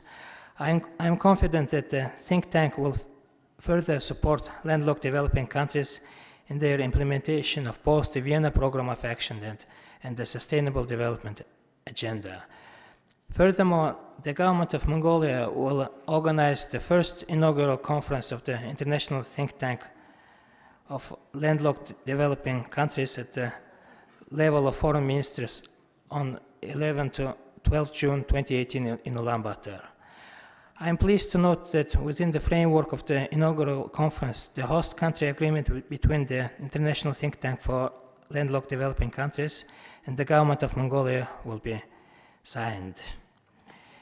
Mr. Chairman, Mongolia is keen to further work together with our two neighbors and other partners to improve energy networks. Mongolia's state policy on energy adopted in 2015 set an ambitious goal to produce 30% of its energy demand from renewable resources by 2030.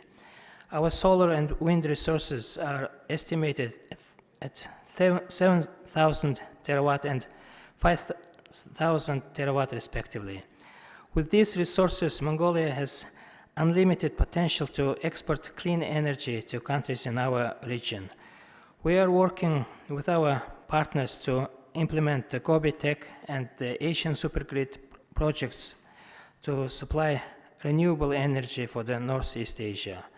These projects offer countries in the region a wide range of economic, social, and environmental benefits, including energy security, job creation, and the reduction of carbon dioxide emissions.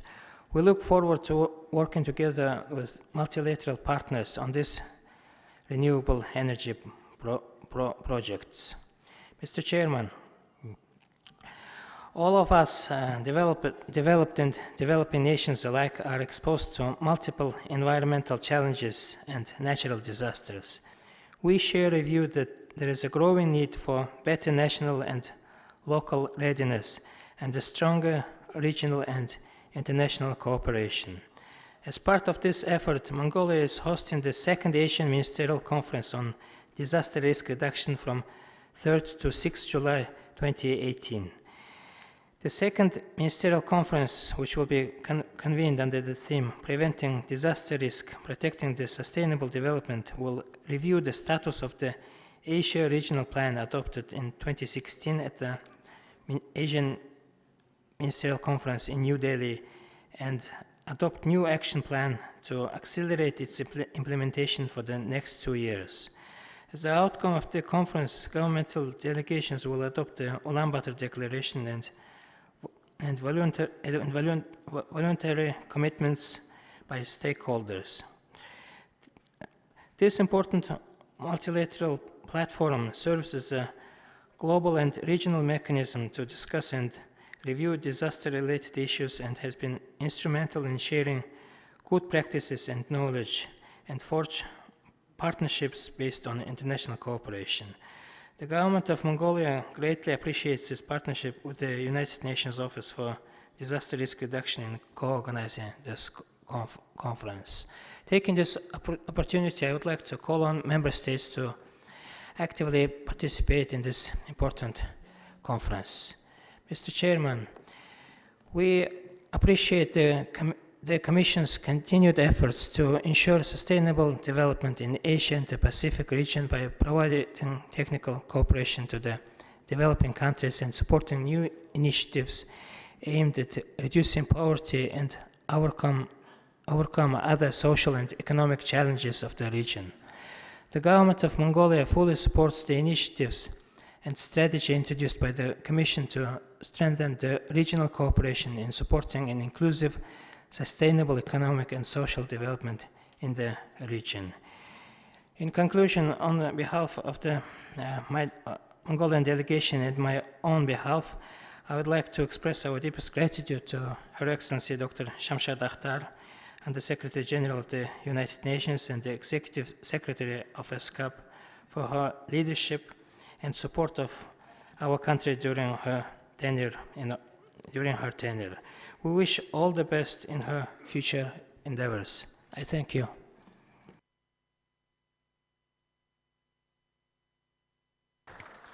I thank you, Excellency, for your statement. I now invite His Excellency Mr. Bhagwant Singh Bishnoi, Ambassador and Permanent Representative, India. You have the floor, sir.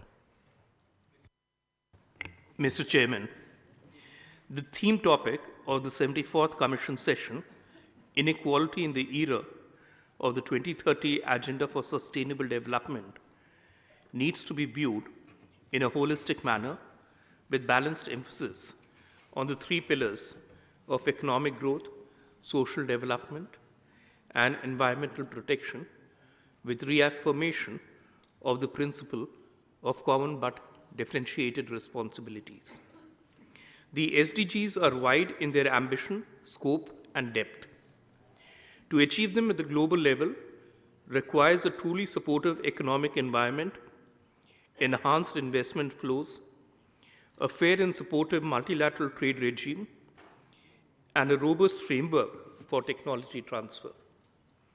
The Government of India has undertaken the task of mapping government development programs and initiatives across the country to enable alignment of all development interventions in accordance with the SDGs and the targets. The wide consultation and communication process involving all stakeholders, which is central ministries, states and union territories, civil society organizations, academia, business sector organizations, and the UN and other international organizations, has created a powerful multi-actor consensus on SDGs in the country.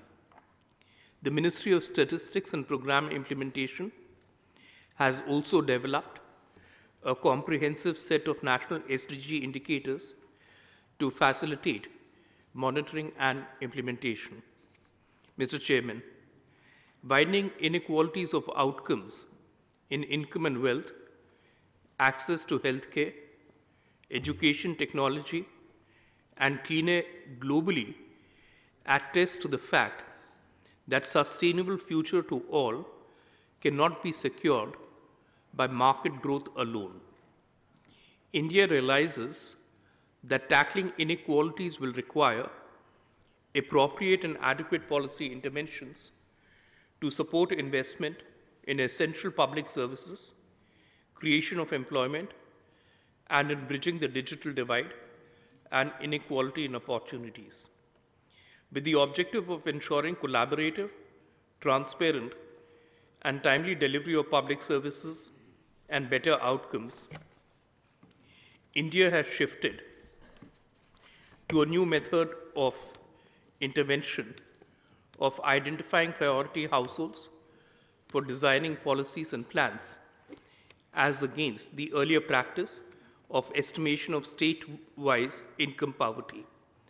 The shift in focus has resulted in more efficient and responsive governance.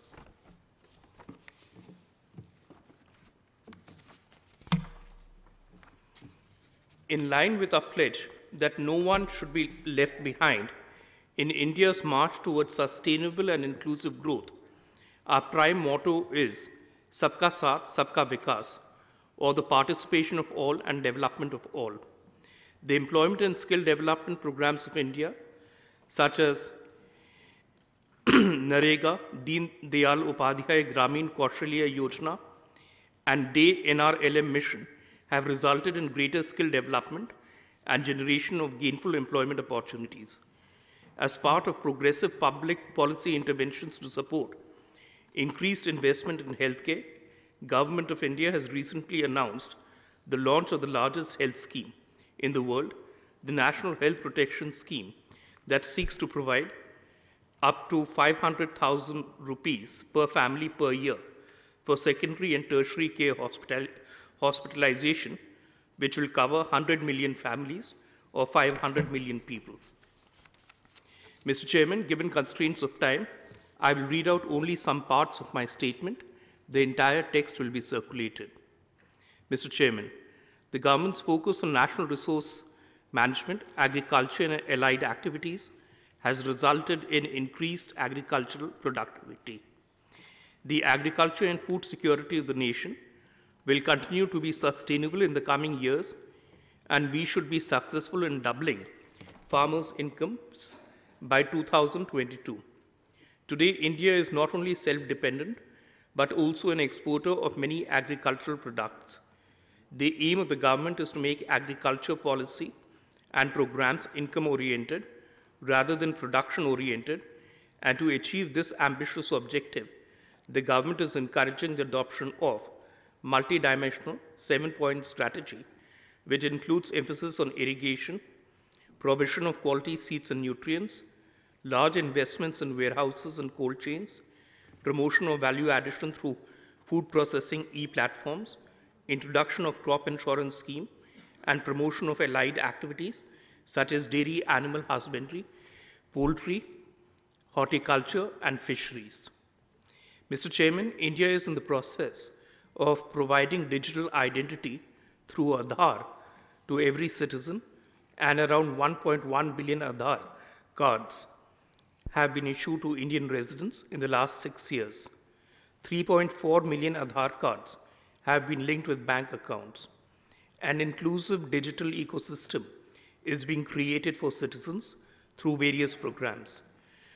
To meet the ambitious targets of the 2030 Agenda for Sustainable Development, adequate means of implementation are required. India responded to the call of the Addis Agenda by making financial contributions to the UN Tax Trust Fund to help developing countries participate and support the work of the Tax Committee.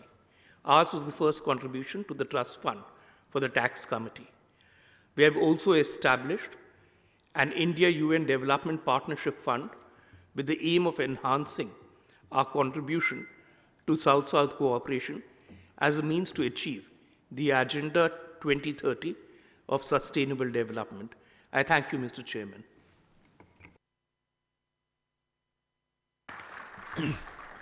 Thank you, Excellency, for your statement.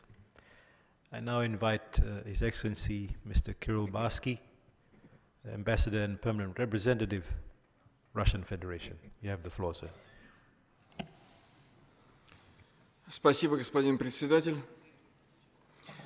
Прежде всего, я хотел бы присоединиться к соболезнованиям правительству и народу Индонезии в связи с серией терактов в Сурабае.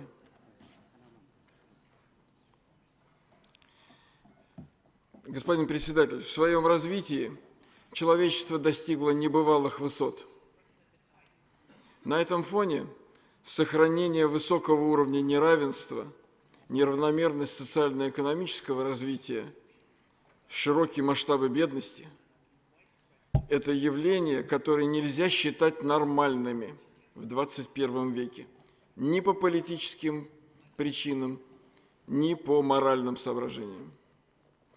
Если не переломить тревожные тенденции на этих направлениях, то выполнение повестки дня в области устойчивого развития на период до 2030 года, а вместе с этим и авторитет всей системы ООН будут поставлены под сомнение.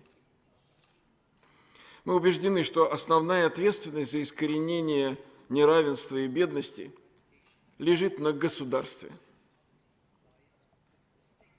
Именно государство должно проводить такую экономическую политику, которая вела бы к преодолению неравенства.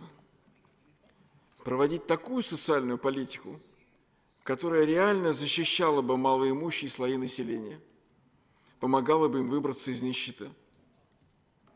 Можно ли обеспечить равенство посредством экономического развития? Конечно, можно. Не только можно. Это первостепенное условие искоренения неравенства.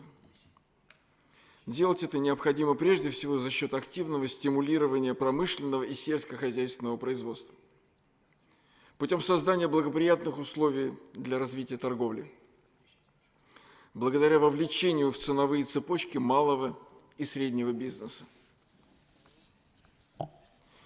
Важную роль в этом играет реализация крупных инфраструктурных проектов, которые так необходимы нашим странам.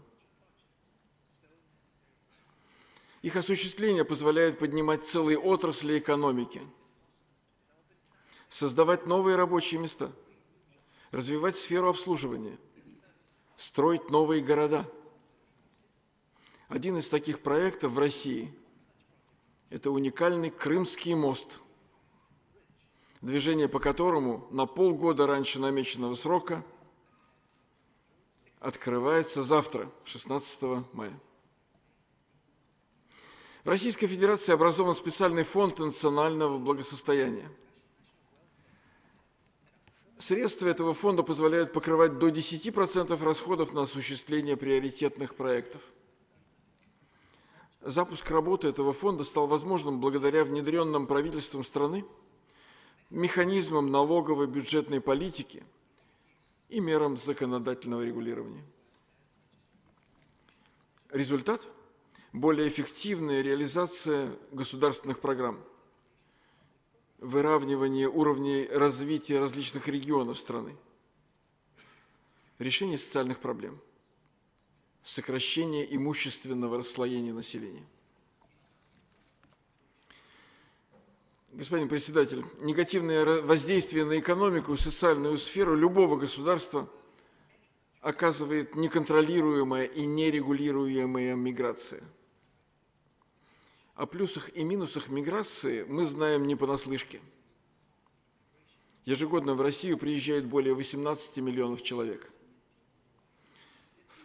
В целях решения миграционных проблем правительством утверждена концепция миграционной политики на период до 2025 года.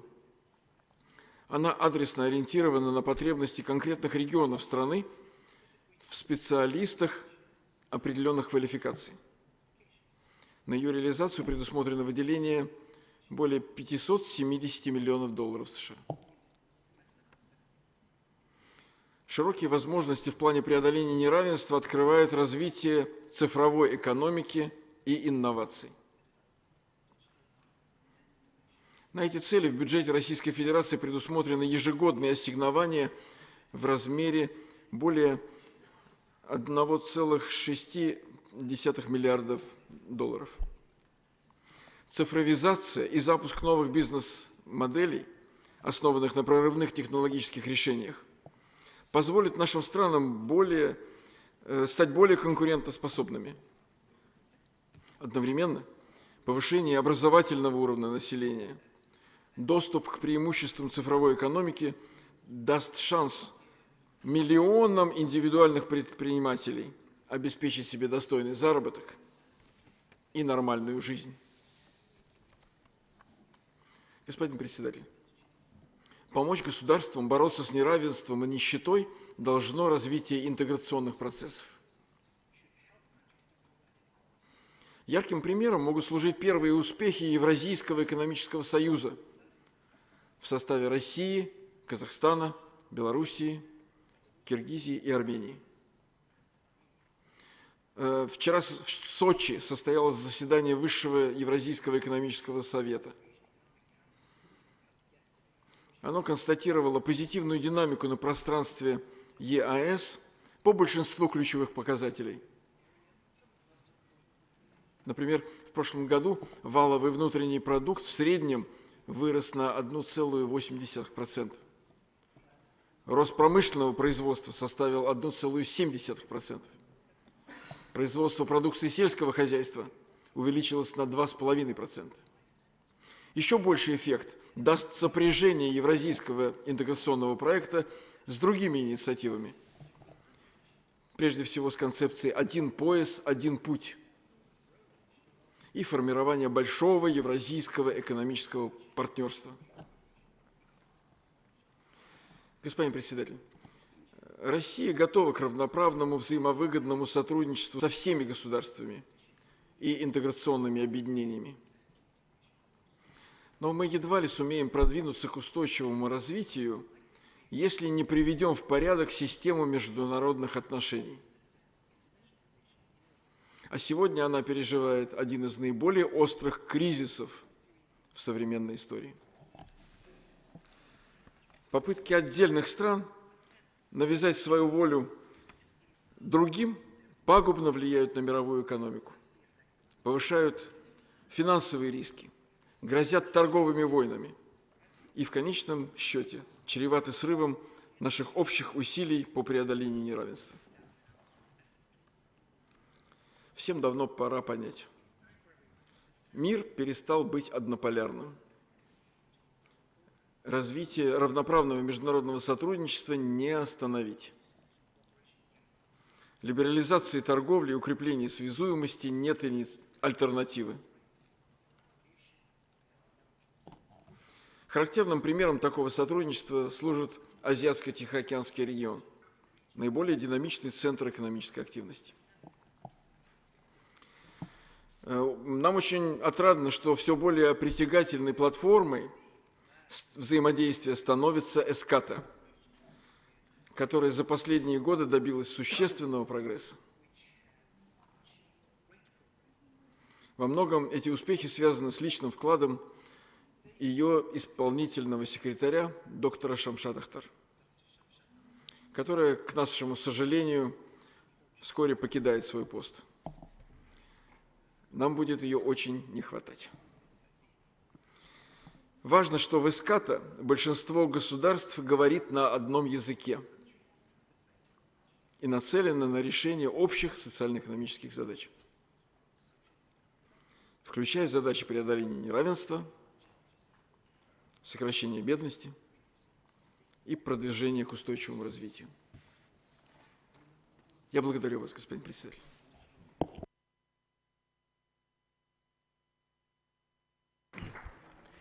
Thank you, Your Excellency, for your statement.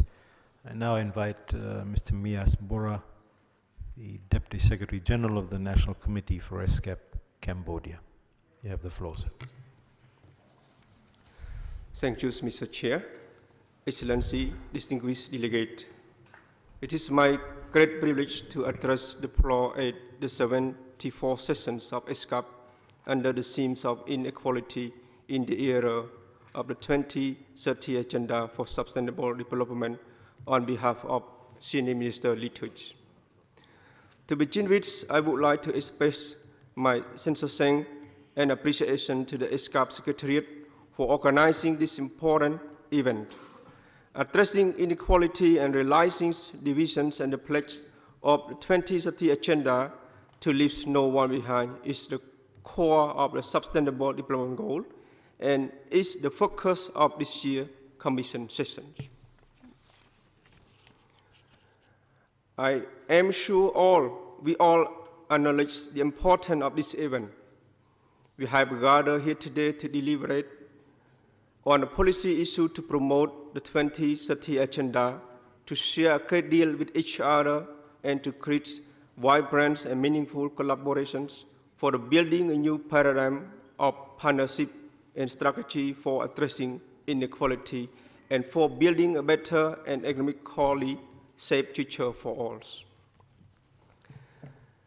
Distinguished delegate, I am so delighted to share my country's perspective on the growth and development with you in relation to this topic. Cambodia has been experiencing an expressive socio-economic growth and has become a lower middle-income country according to the World Bank classifications and a new Tiger Cup in Asia defined by the Asian Development Bank, thanks to the favorable conditions created by regional integration and global trade and a long-term vision and national strategic development policies of our Prime Minister Samdech Akam Maha Senapadai Techo Hun Sen.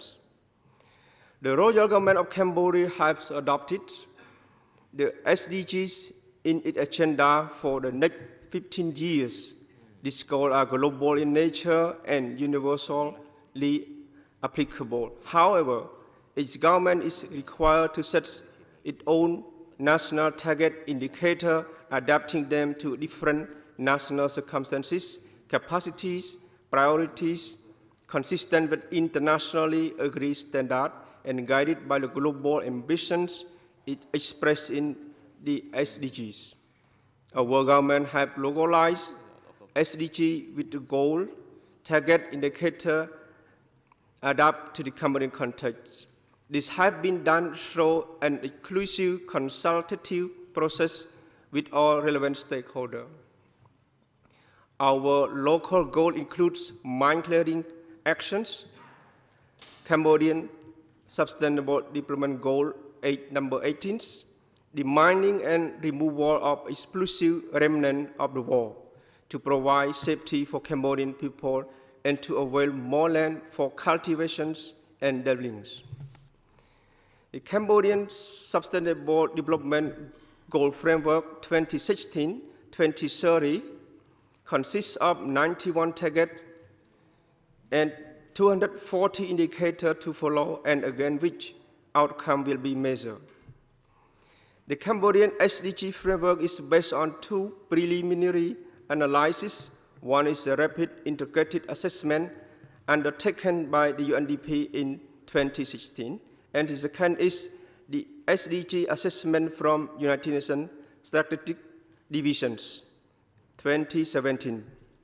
The rapid integrated assessment asserted that Cambodia stands at more than 70% in the terms of policy strategies and have been selected by United Nations as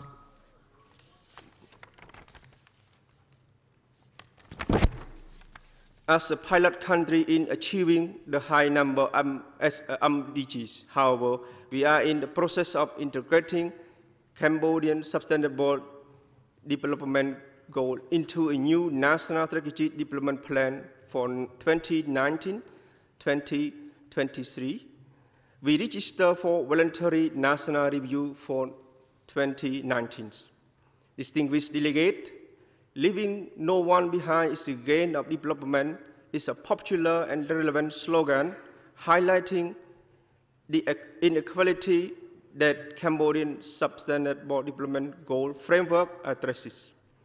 Development share and outcome must be distributed fairly among individuals. To realize this vision, Cambodia has implemented a number of policies in past and will develop further future national policies.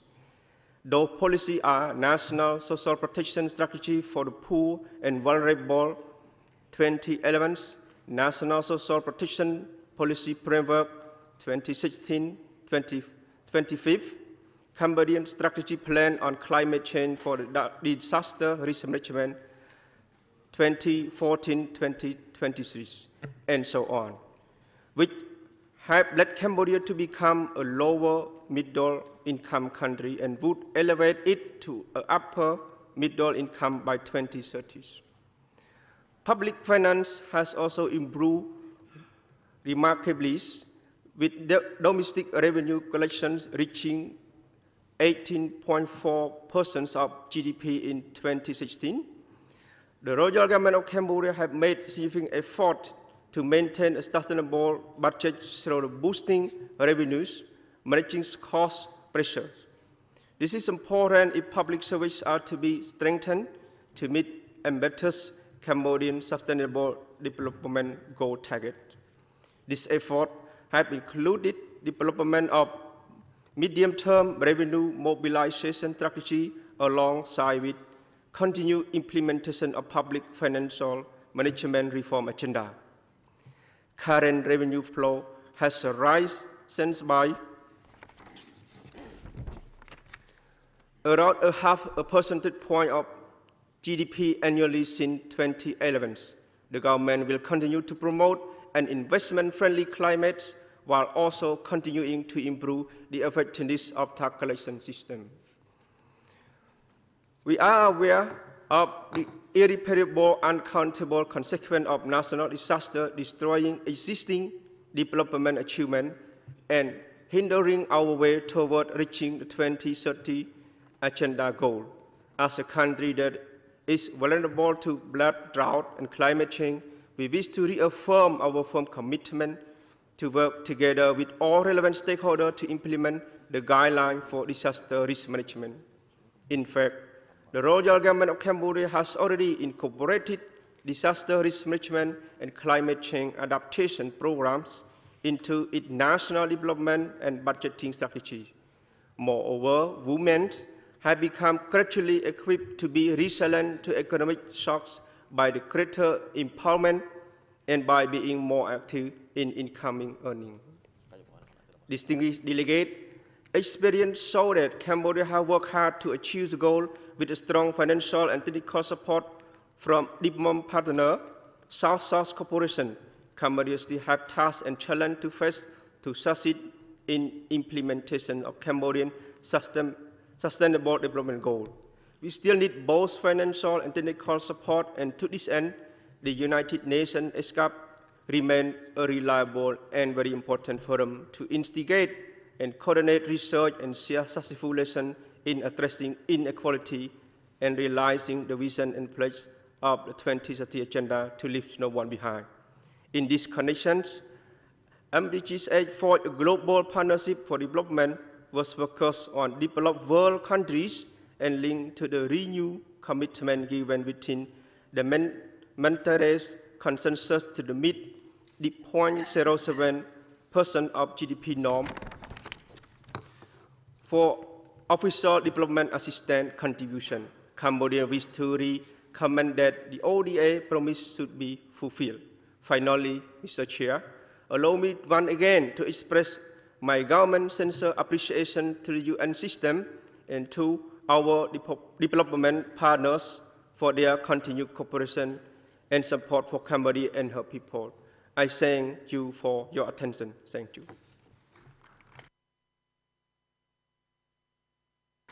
Thank you, Deputy Secretary General. I now invite Ms. Courtney Nimroff, Permanent Representative, United States of America. You have the floor. Thank you, Mr. Chair.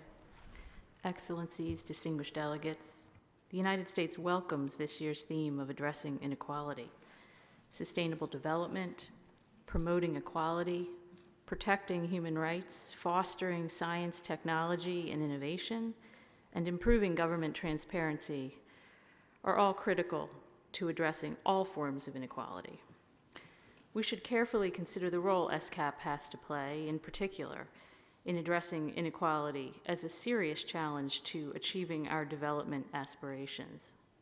The United States is dedicated to country-led, market-driven economic development that unlocks the potential of all of our citizens, providing everyone with opportunities for a brighter future.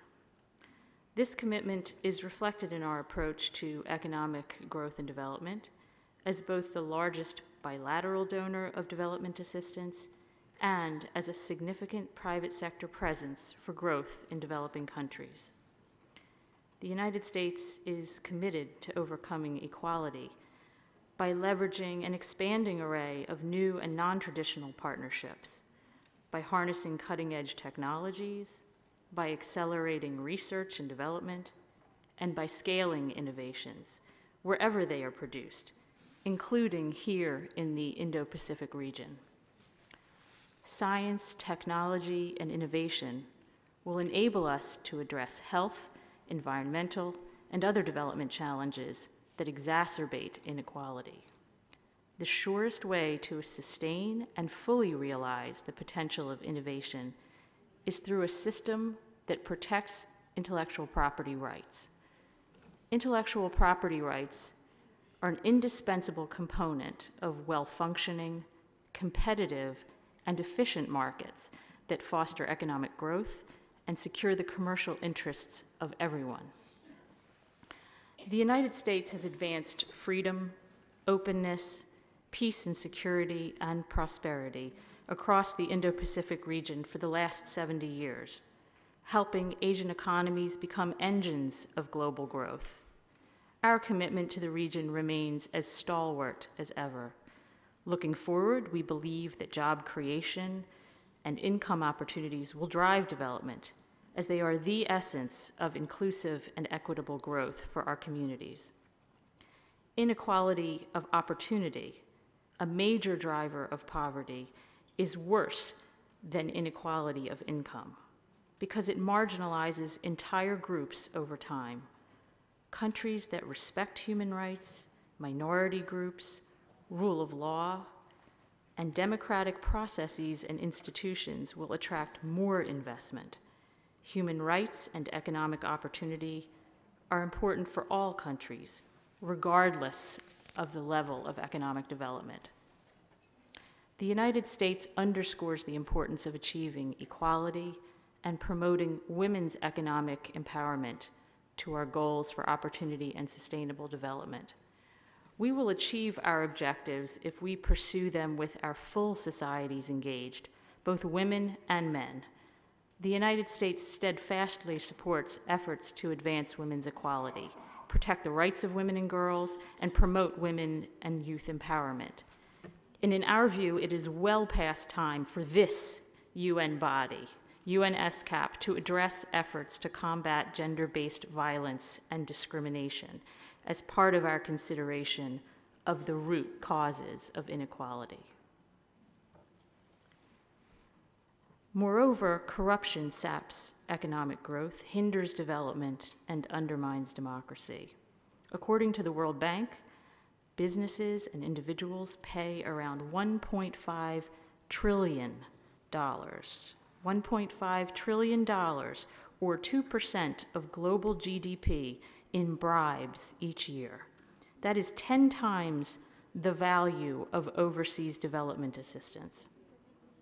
The harm corruption causes to development is even more than the raw numbers, given the detrimental impact of corruption on the poor and its drag on overall economic growth. We must draw on all sectors of society to fight corruption, including civil society and the private sector. This issue should be at the center of our deliberations on regional connectivity plans and projects. The most important shift in development in this century is the private sector role in pro-poor growth and sustainability. For years, the public sector saw donors, NGOs, and governments as the most important drivers of progress in the developing world. Now leaders in both sectors are learning how to take advantage of the capabilities of each and apply them to challenges that neither could fully take on by themselves. The United States collaborates, co-finances, and co-designs programs, tools, and initiatives with the private sector. We embrace the creativity and the entrepreneurship that private sector brings. The private sector drives and sustains development, and we know that we need to re-envision the public sector's role accordingly. The Indo-Pacific region has the opportunity to become a model of sustainable and inclusive development, but there are no shortcuts. We, as members of this body, can and should hold ourselves to the highest standards of quality, transparency, and inclusivity. No one country holds the answer, and no single country-sponsored program can replace meaningful national consultation on development goals and transparency in the use of scarce resources. While we have made remarkable progress toward alleviating poverty and fostering development to address inequality, we still have a long way to go. We look forward to working with ESCAP, the private sector, and civil society, such as grassroots organizations, academia, faith-based and philanthropic organizations, to provide opportunities for all. Thank you.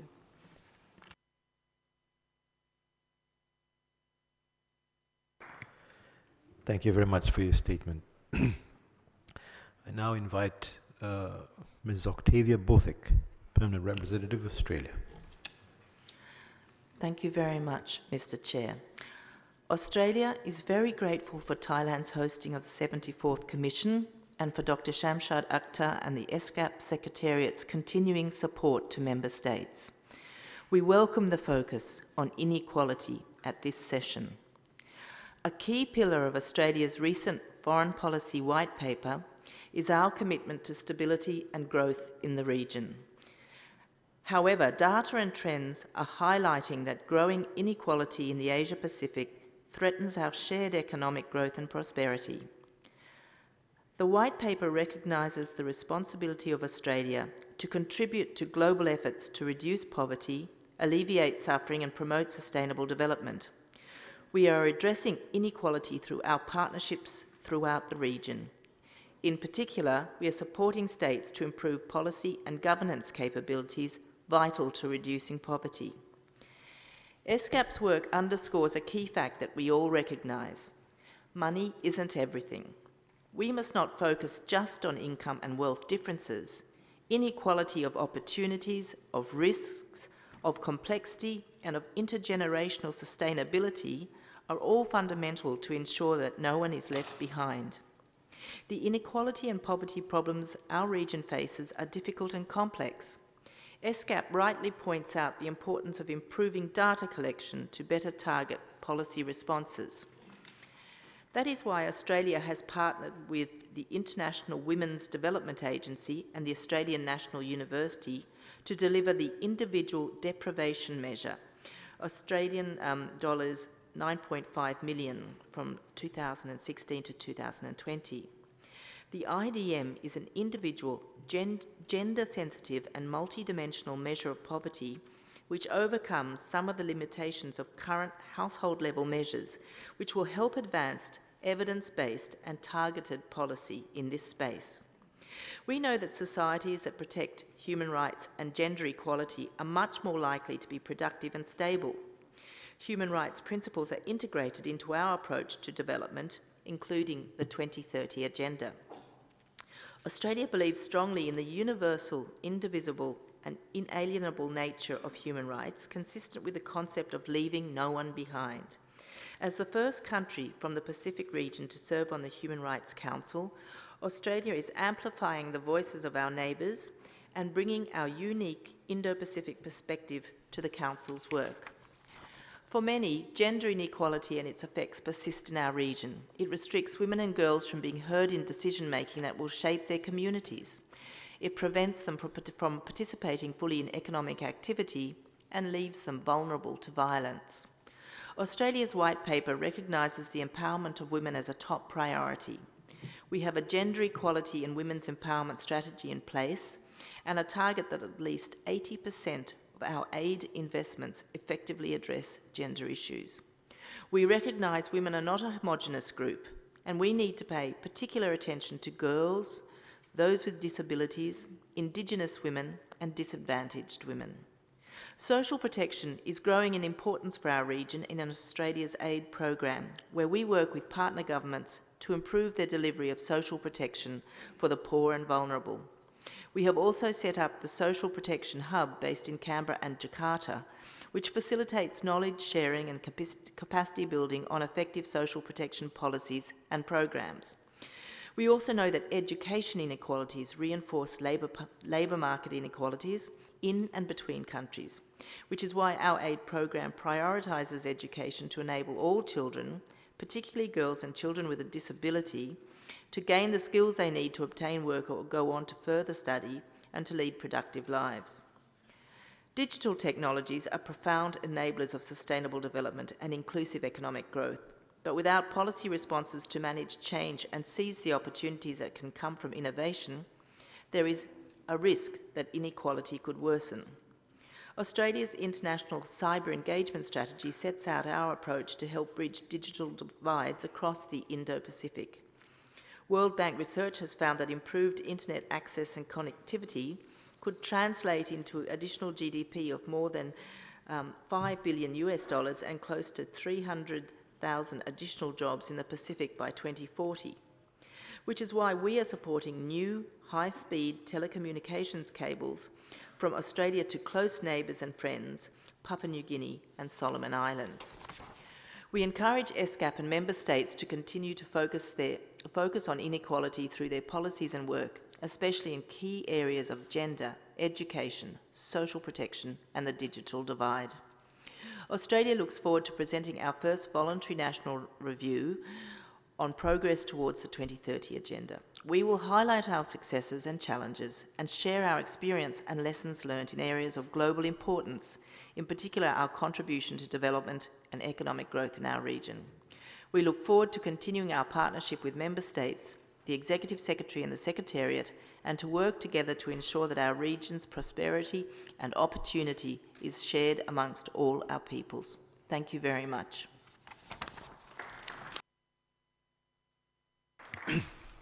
I thank you for your statement. I now invite Mr. Surendran Satasivam, the Deputy Director, Prime Minister's Department, Malaysia.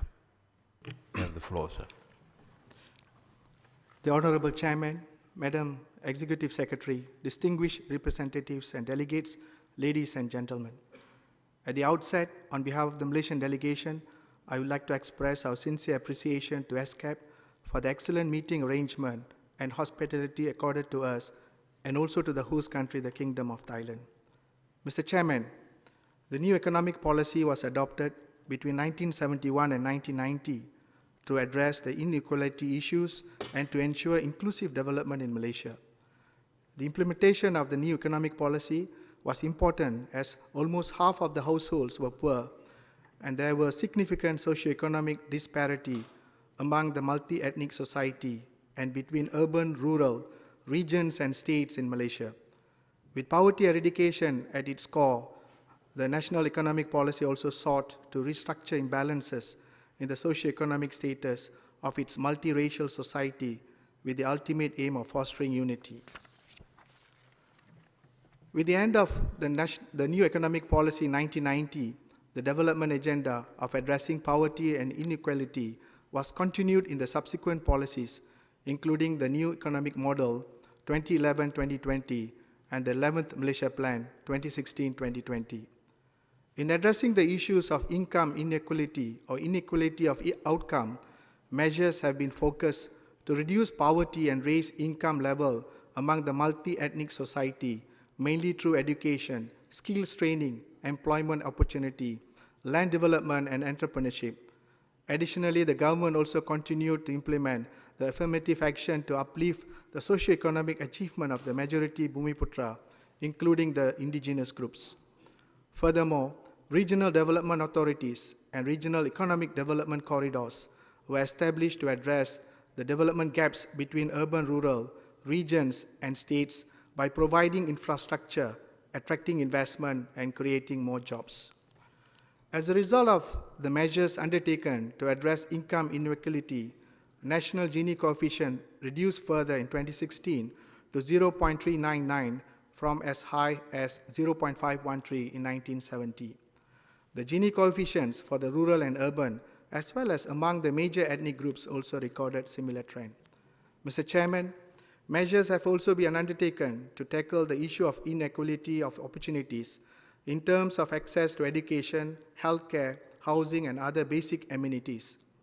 Public education is widely available and highly subsidized, leading to a very small number of school dropout incidences recorded at both the primary and secondary school levels. Access to health facilities is already universal, with more hospitals and clinics being built nationwide, enhanced by the operation of mobile clinics and flying doctor services in rural and remote areas. In 2016, 76.3% of the Malaysian households owned their own homes, benefited partly from the government affordable housing programs. Electricity coverage throughout the country was almost 100%, with electricity access in rural areas already reaching 98% level. In addition, 95% of the population already enjoyed clean and treated water supply, while 76% of the households had access to broadband internet. In addressing the inequality of impact, specifically on the impact of the environment on households, Malaysia has taken various measures to ensure the people are prepared and protected from any potential adverse effect caused by climate change, natural disasters, and pollution. These include promoting sustainable use of natural resources, strengthening disaster risk prevention and governance, as well as establishing a dedicated agency, namely the National Disaster Management Agency, to coordinate all disaster-related activities. Moving forward, Malaysia is committed to further addressing the various dimensions of inequality to make sure all Malaysians benefit from the development and will be able to contribute productively to the country. This is in tandem with the country's development philosophy of growth with equity, as well as with the spirit of leaving no one behind under the 2030 Agenda for Sustainable Development.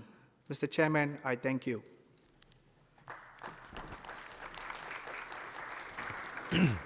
Thank you, sir, for your contribution. I now invite Ms. Mami Mizuturi, the Special Representative of the Secretary General for Disaster Risk Reduction. You have the floor. Thank you very much. Distinguished Chairperson, representatives of UN member states, ladies and gentlemen, thank you very much for this opportunity to speak at the 74th session of the Economic and Social Commission for Asia and the Pacific.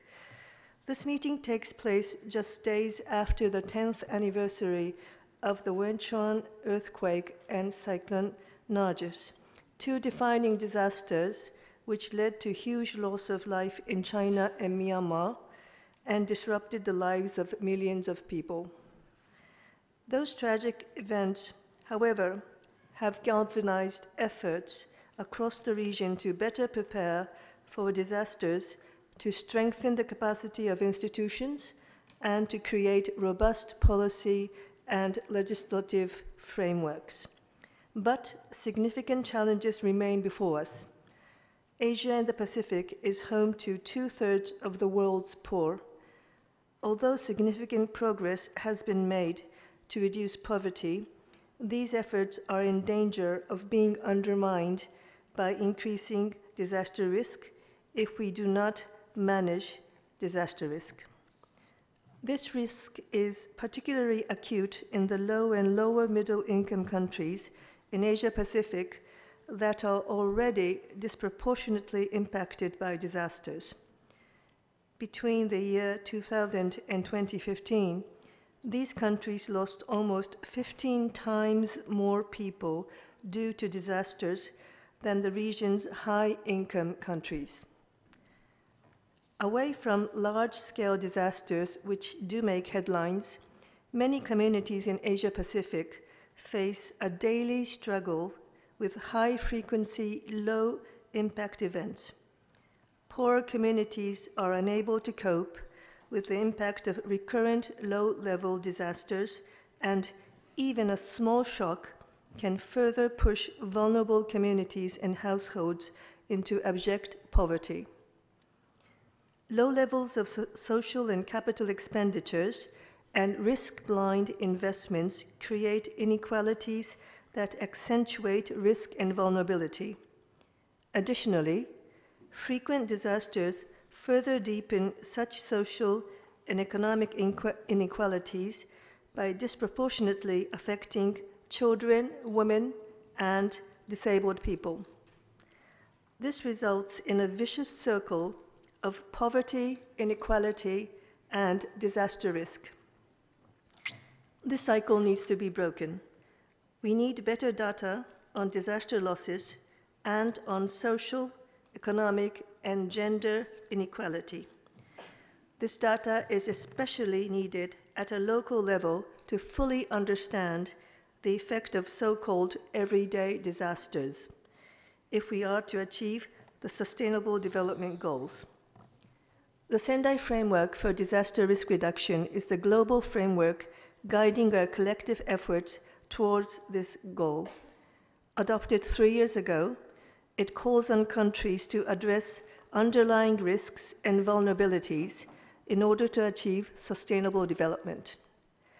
Measuring disaster losses is critical for improving how we can manage disaster risk. The launch of the Sendai Framework monitoring process in March this year is the first attempt to systematically record and report on disaster losses and progress made by member states.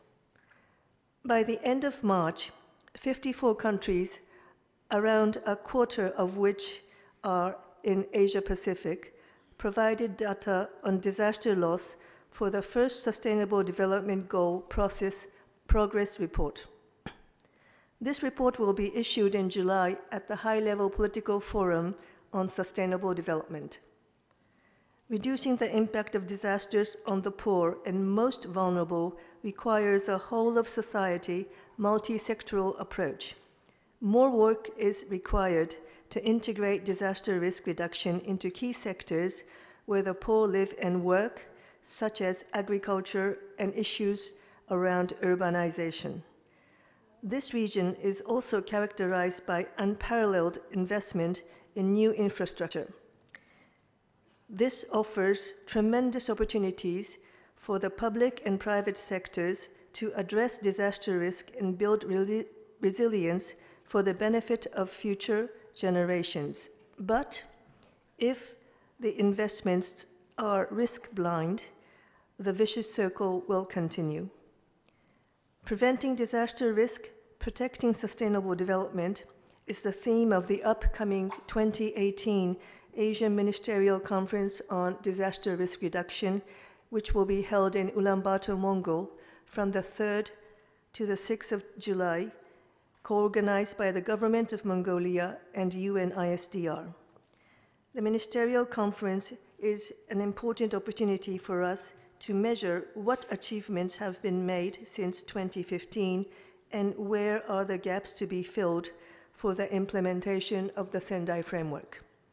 We will also be looking into the most important theme of inclusion at this conference. I look forward to meeting many of you in Mongolia to continue our joint efforts to tackle disaster risk reduction and promote more equal and sustainable development in the Asia-Pacific region. Thank you very much. I thank you, Madam, for your statement. I now invite Mr. Vladimir Potapenko, the Deputy Secretary General, the Shanghai Cooperation Organization. You have the floor, sir. Спасибо, господин председатель. Уважаемые участники сессии, Ваше Превосходительство, дамы и господа. Ежегодная сессия СКАТа – важное событие в экономической жизни Азиатско-Тихоокеанского региона. Это та площадка, на которой на основе глубинного подхода обсуждаются конкретные шаги в области многостороннего регионального экономического сотрудничества. В этом контексте тема сессии 2018 года представляется весьма актуальной.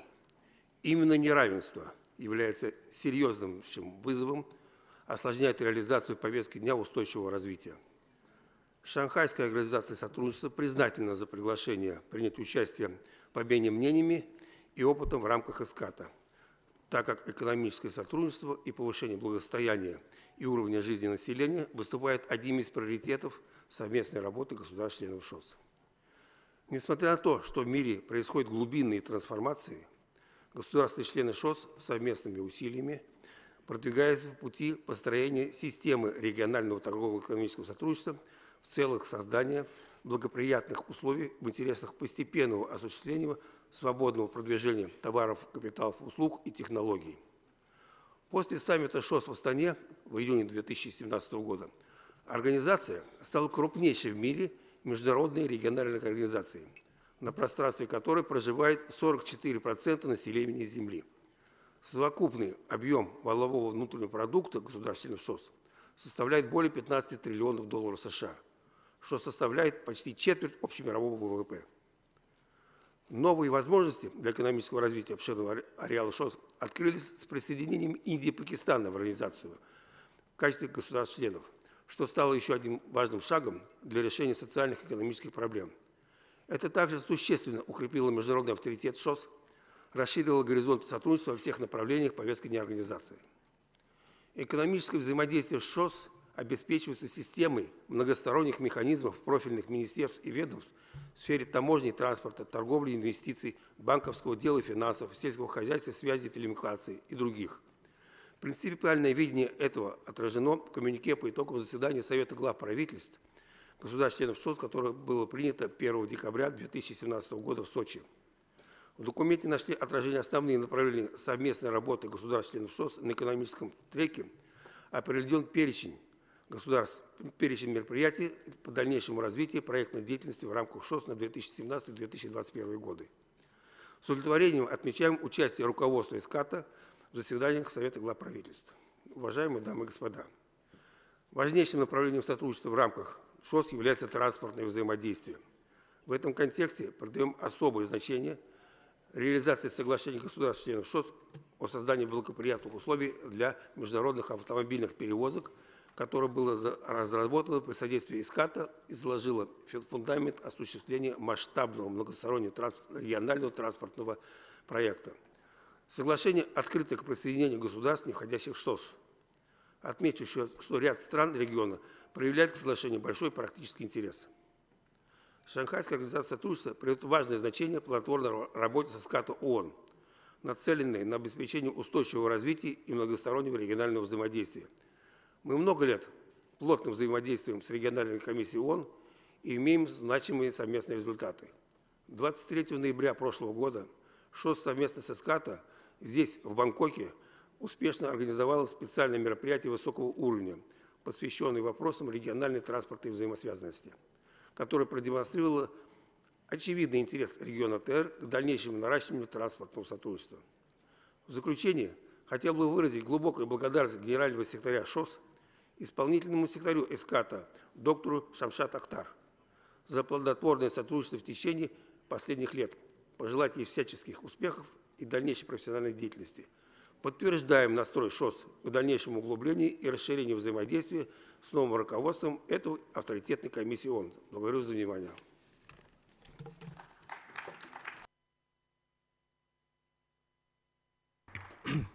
Thank you, sir, for your contribution. I now invite His Excellency Mr. Sartraj Aziz, Deputy Chairman, Planning Commission, Pakistan. You have the floor, sir. Thank you, Mr. Chairman. Mr. Chairman, may I join other delegates in placing on record our deep and sincere appreciation for the outstanding performance of our Executive Secretary, Shamshad Akhtar, during her tenure at ESCAP. It is quite a remarkable achievement, and I hope his successor will follow that, and we wish her well in her future endeavors. Mr. Chairman, we are meeting at a time when Asia has made very rapid economic progress. This is evident from the fact that Asia's growth rate is twice as large than other regions in the past 2 decades. And this has created opportunities by acquiring knowledge and new technologies. The rapid growth has significantly improved living standards and reduced extreme poverty. In the 3 decades from 1990 onwards, the region's average per capita GDP in PPP terms increased from $1,600 to almost $5,000, and the proportion of population living on or below $1.25 poverty line fell from 54 to 22%. This average for Asia, of course, is because of the remarkable progress made by China in reducing poverty. When you look at South Asia, it still has the distinction of having the largest proportion of poor in the world. And the challenge of poverty eradication in South Asia, therefore, has to be tackled at a much broader level by providing opportunities to the people to develop their capabilities.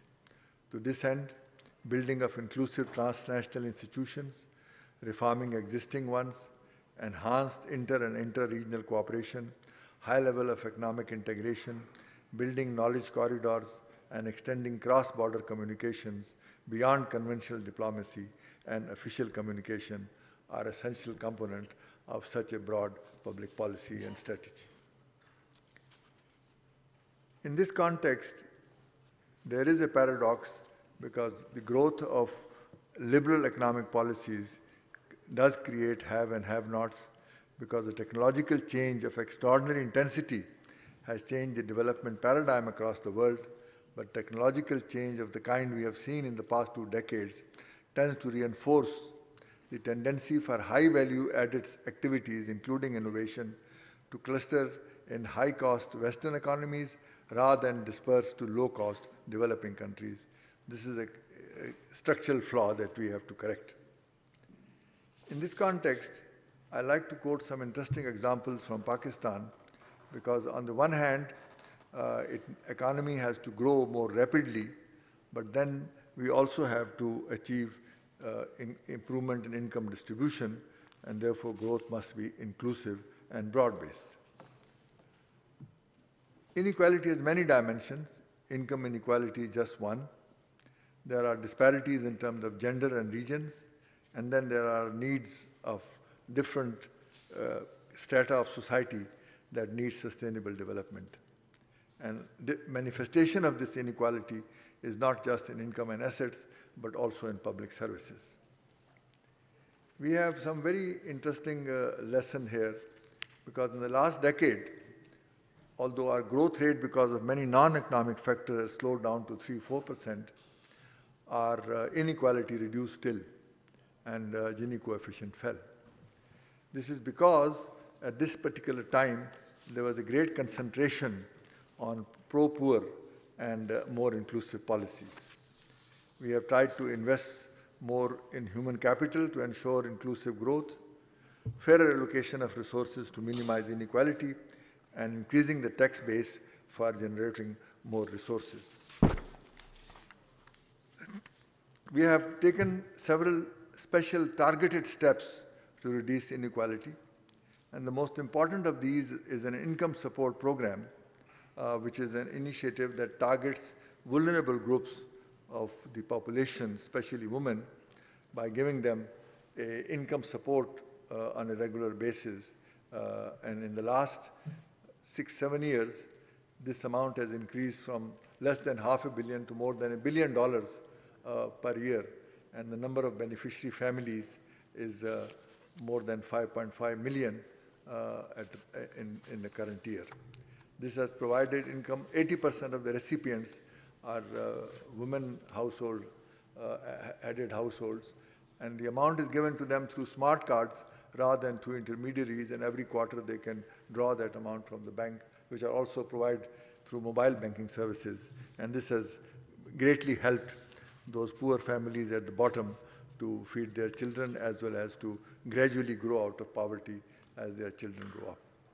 The second important dimension of our program was a national health program, in which all the underprivileged population, as identified under a very major survey, are given a medical health card, which enables them to have free access to medical services both at home and in the hospital. There's a youth business loan scheme, which provides not only productive skills for gainful employment, but also self-employment.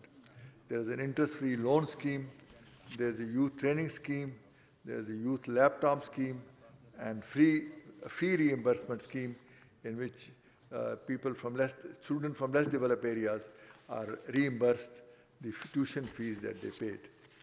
Then there are many targeted programs which are based on horizontal as well as vertical inequalities: endowment fund for education, upscaling nutrition, health skills development, disability help and disaster mitigation.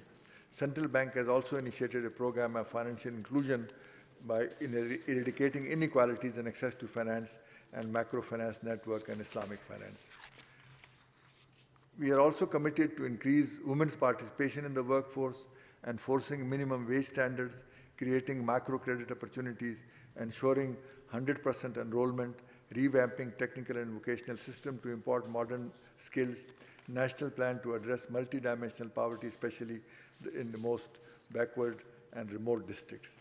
So, Mr. Chairman, as you can see, this program is totally based on the development of human capabilities and building their skills.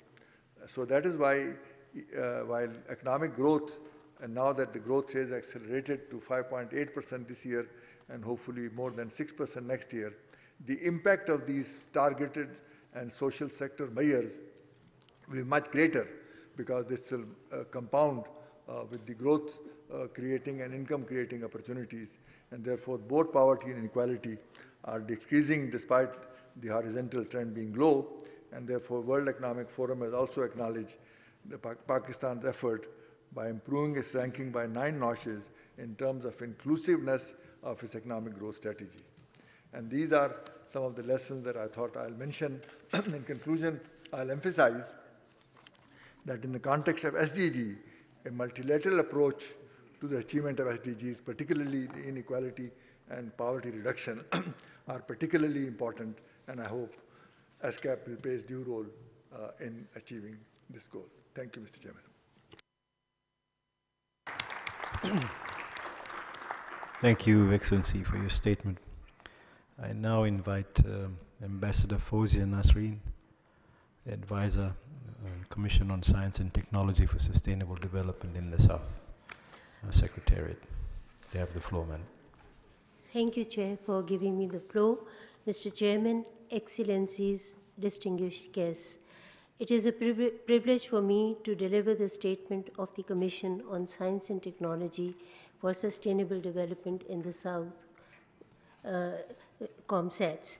Established in 1994 as an intergovernmental organization, COMSATS has pursued the objective of sensitizing the countries in the South to the centrality of sustainable development as well as integration of science and technology in the national and regional development plans of its member countries. The vision developed by the Nobel laureate Professor Dr. Abdul Salam was to support major initiatives to foster indigenous capacity for science-led sustainable development. It was also envisioned that COMSATS and its member countries would provide leadership and support for major North-South and South-South cooperative schemes in education, training, and research. The aspiration has been to help create a world where all nations are at peace with one another and capable of providing good quality of life to their populations in a sustainable way using modern science and technology resources.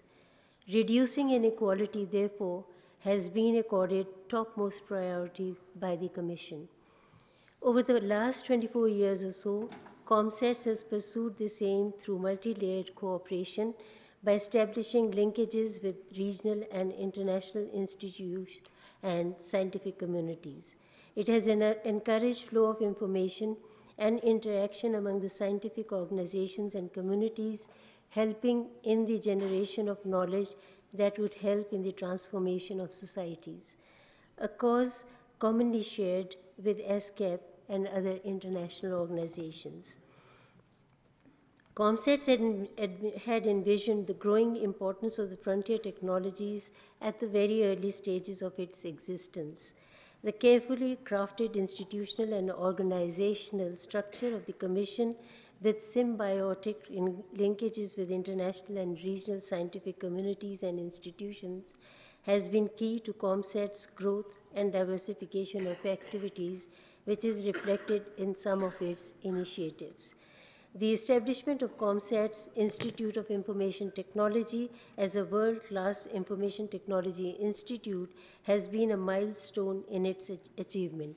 CIIT is now at the forefront of research, innovation, and commercialization of some of the cutting-edge technologies such as information and communication technologies, nanotechnology, biotechnology, climate change, and others. It has served as the major hub of research and innovation activities. In addition, it has, through international collaborative ventures and scholarships, built human resource capacities of the developing countries. Through participation of national and international experts, it has held on an annual basis frontier information technology conferences and conferences on other important themes. The showcasing of research and development through such platforms helps in generating new ideas. COMSATS has diverse regions under its umbrella ranging from Asia to Africa and Latin America. To provide an integrated approach at the very early stages, international thematic research groups were constituted where one of its centers of excellence takes the lead role and others interested join the group in joint research, training workshops, exchange of experts, and other activities. These groups are in the fields of information and communication technology, mathematical modeling, natural product sciences, climate change and environment protection, agriculture, food security and biotechnology, and renewable energy.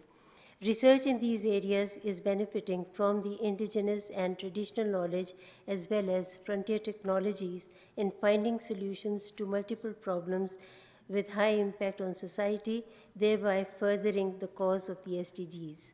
It is a good example of multi-stakeholder approach in diverse regions.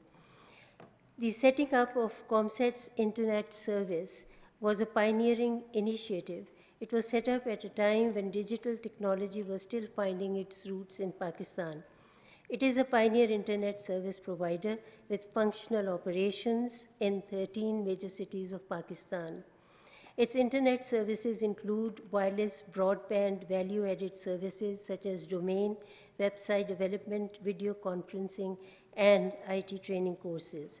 CIS is a well-equipped data center that offers co-location facility, virtual private servers, and web hosting services, as well as cloud computing.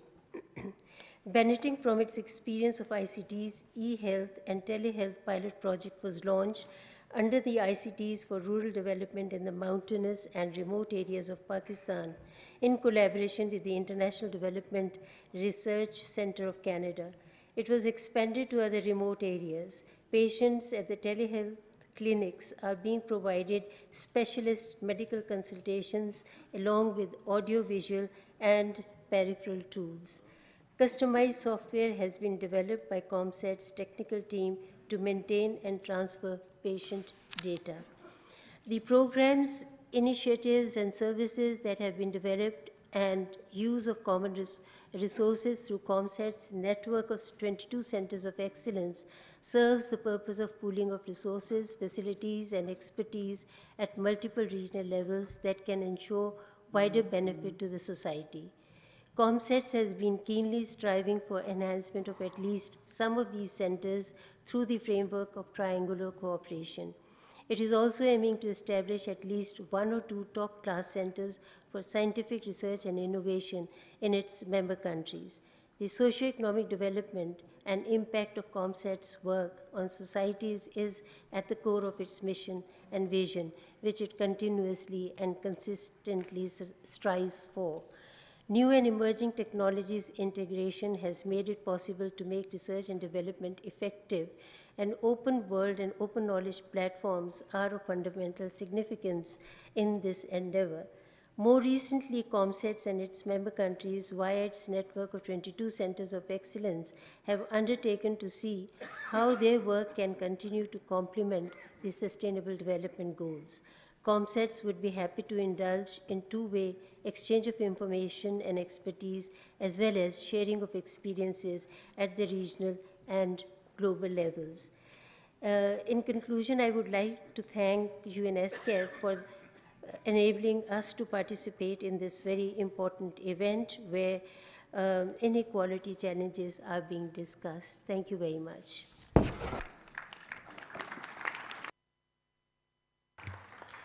I thank you, Madam, for your contribution.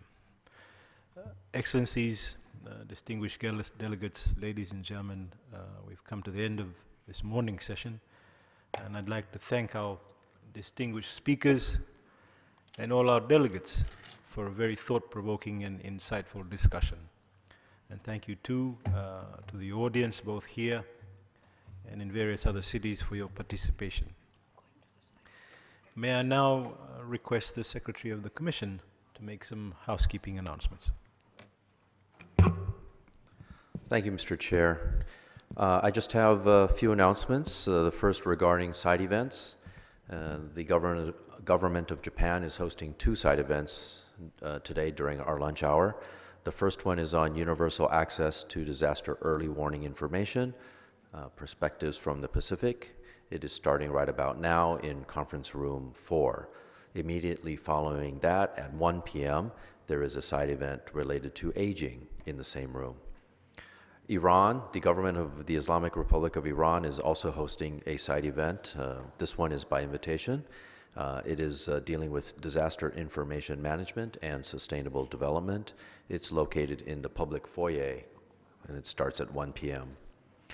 I have just yet one more reminder about our elections this afternoon. For the two regional institutions, the governing councils of the Asian and Pacific Training Center for Information and Communication Technology for Development, as well as the Center for Sustainable Agriculture Mechanization. Nominations are closed, so the current slate of 10 candidates for each regional institution is what stands. The elections again will be taking place between 2 and 4 p.m. in conference room 4. So conference room 1. Please stop by and complete your ballots.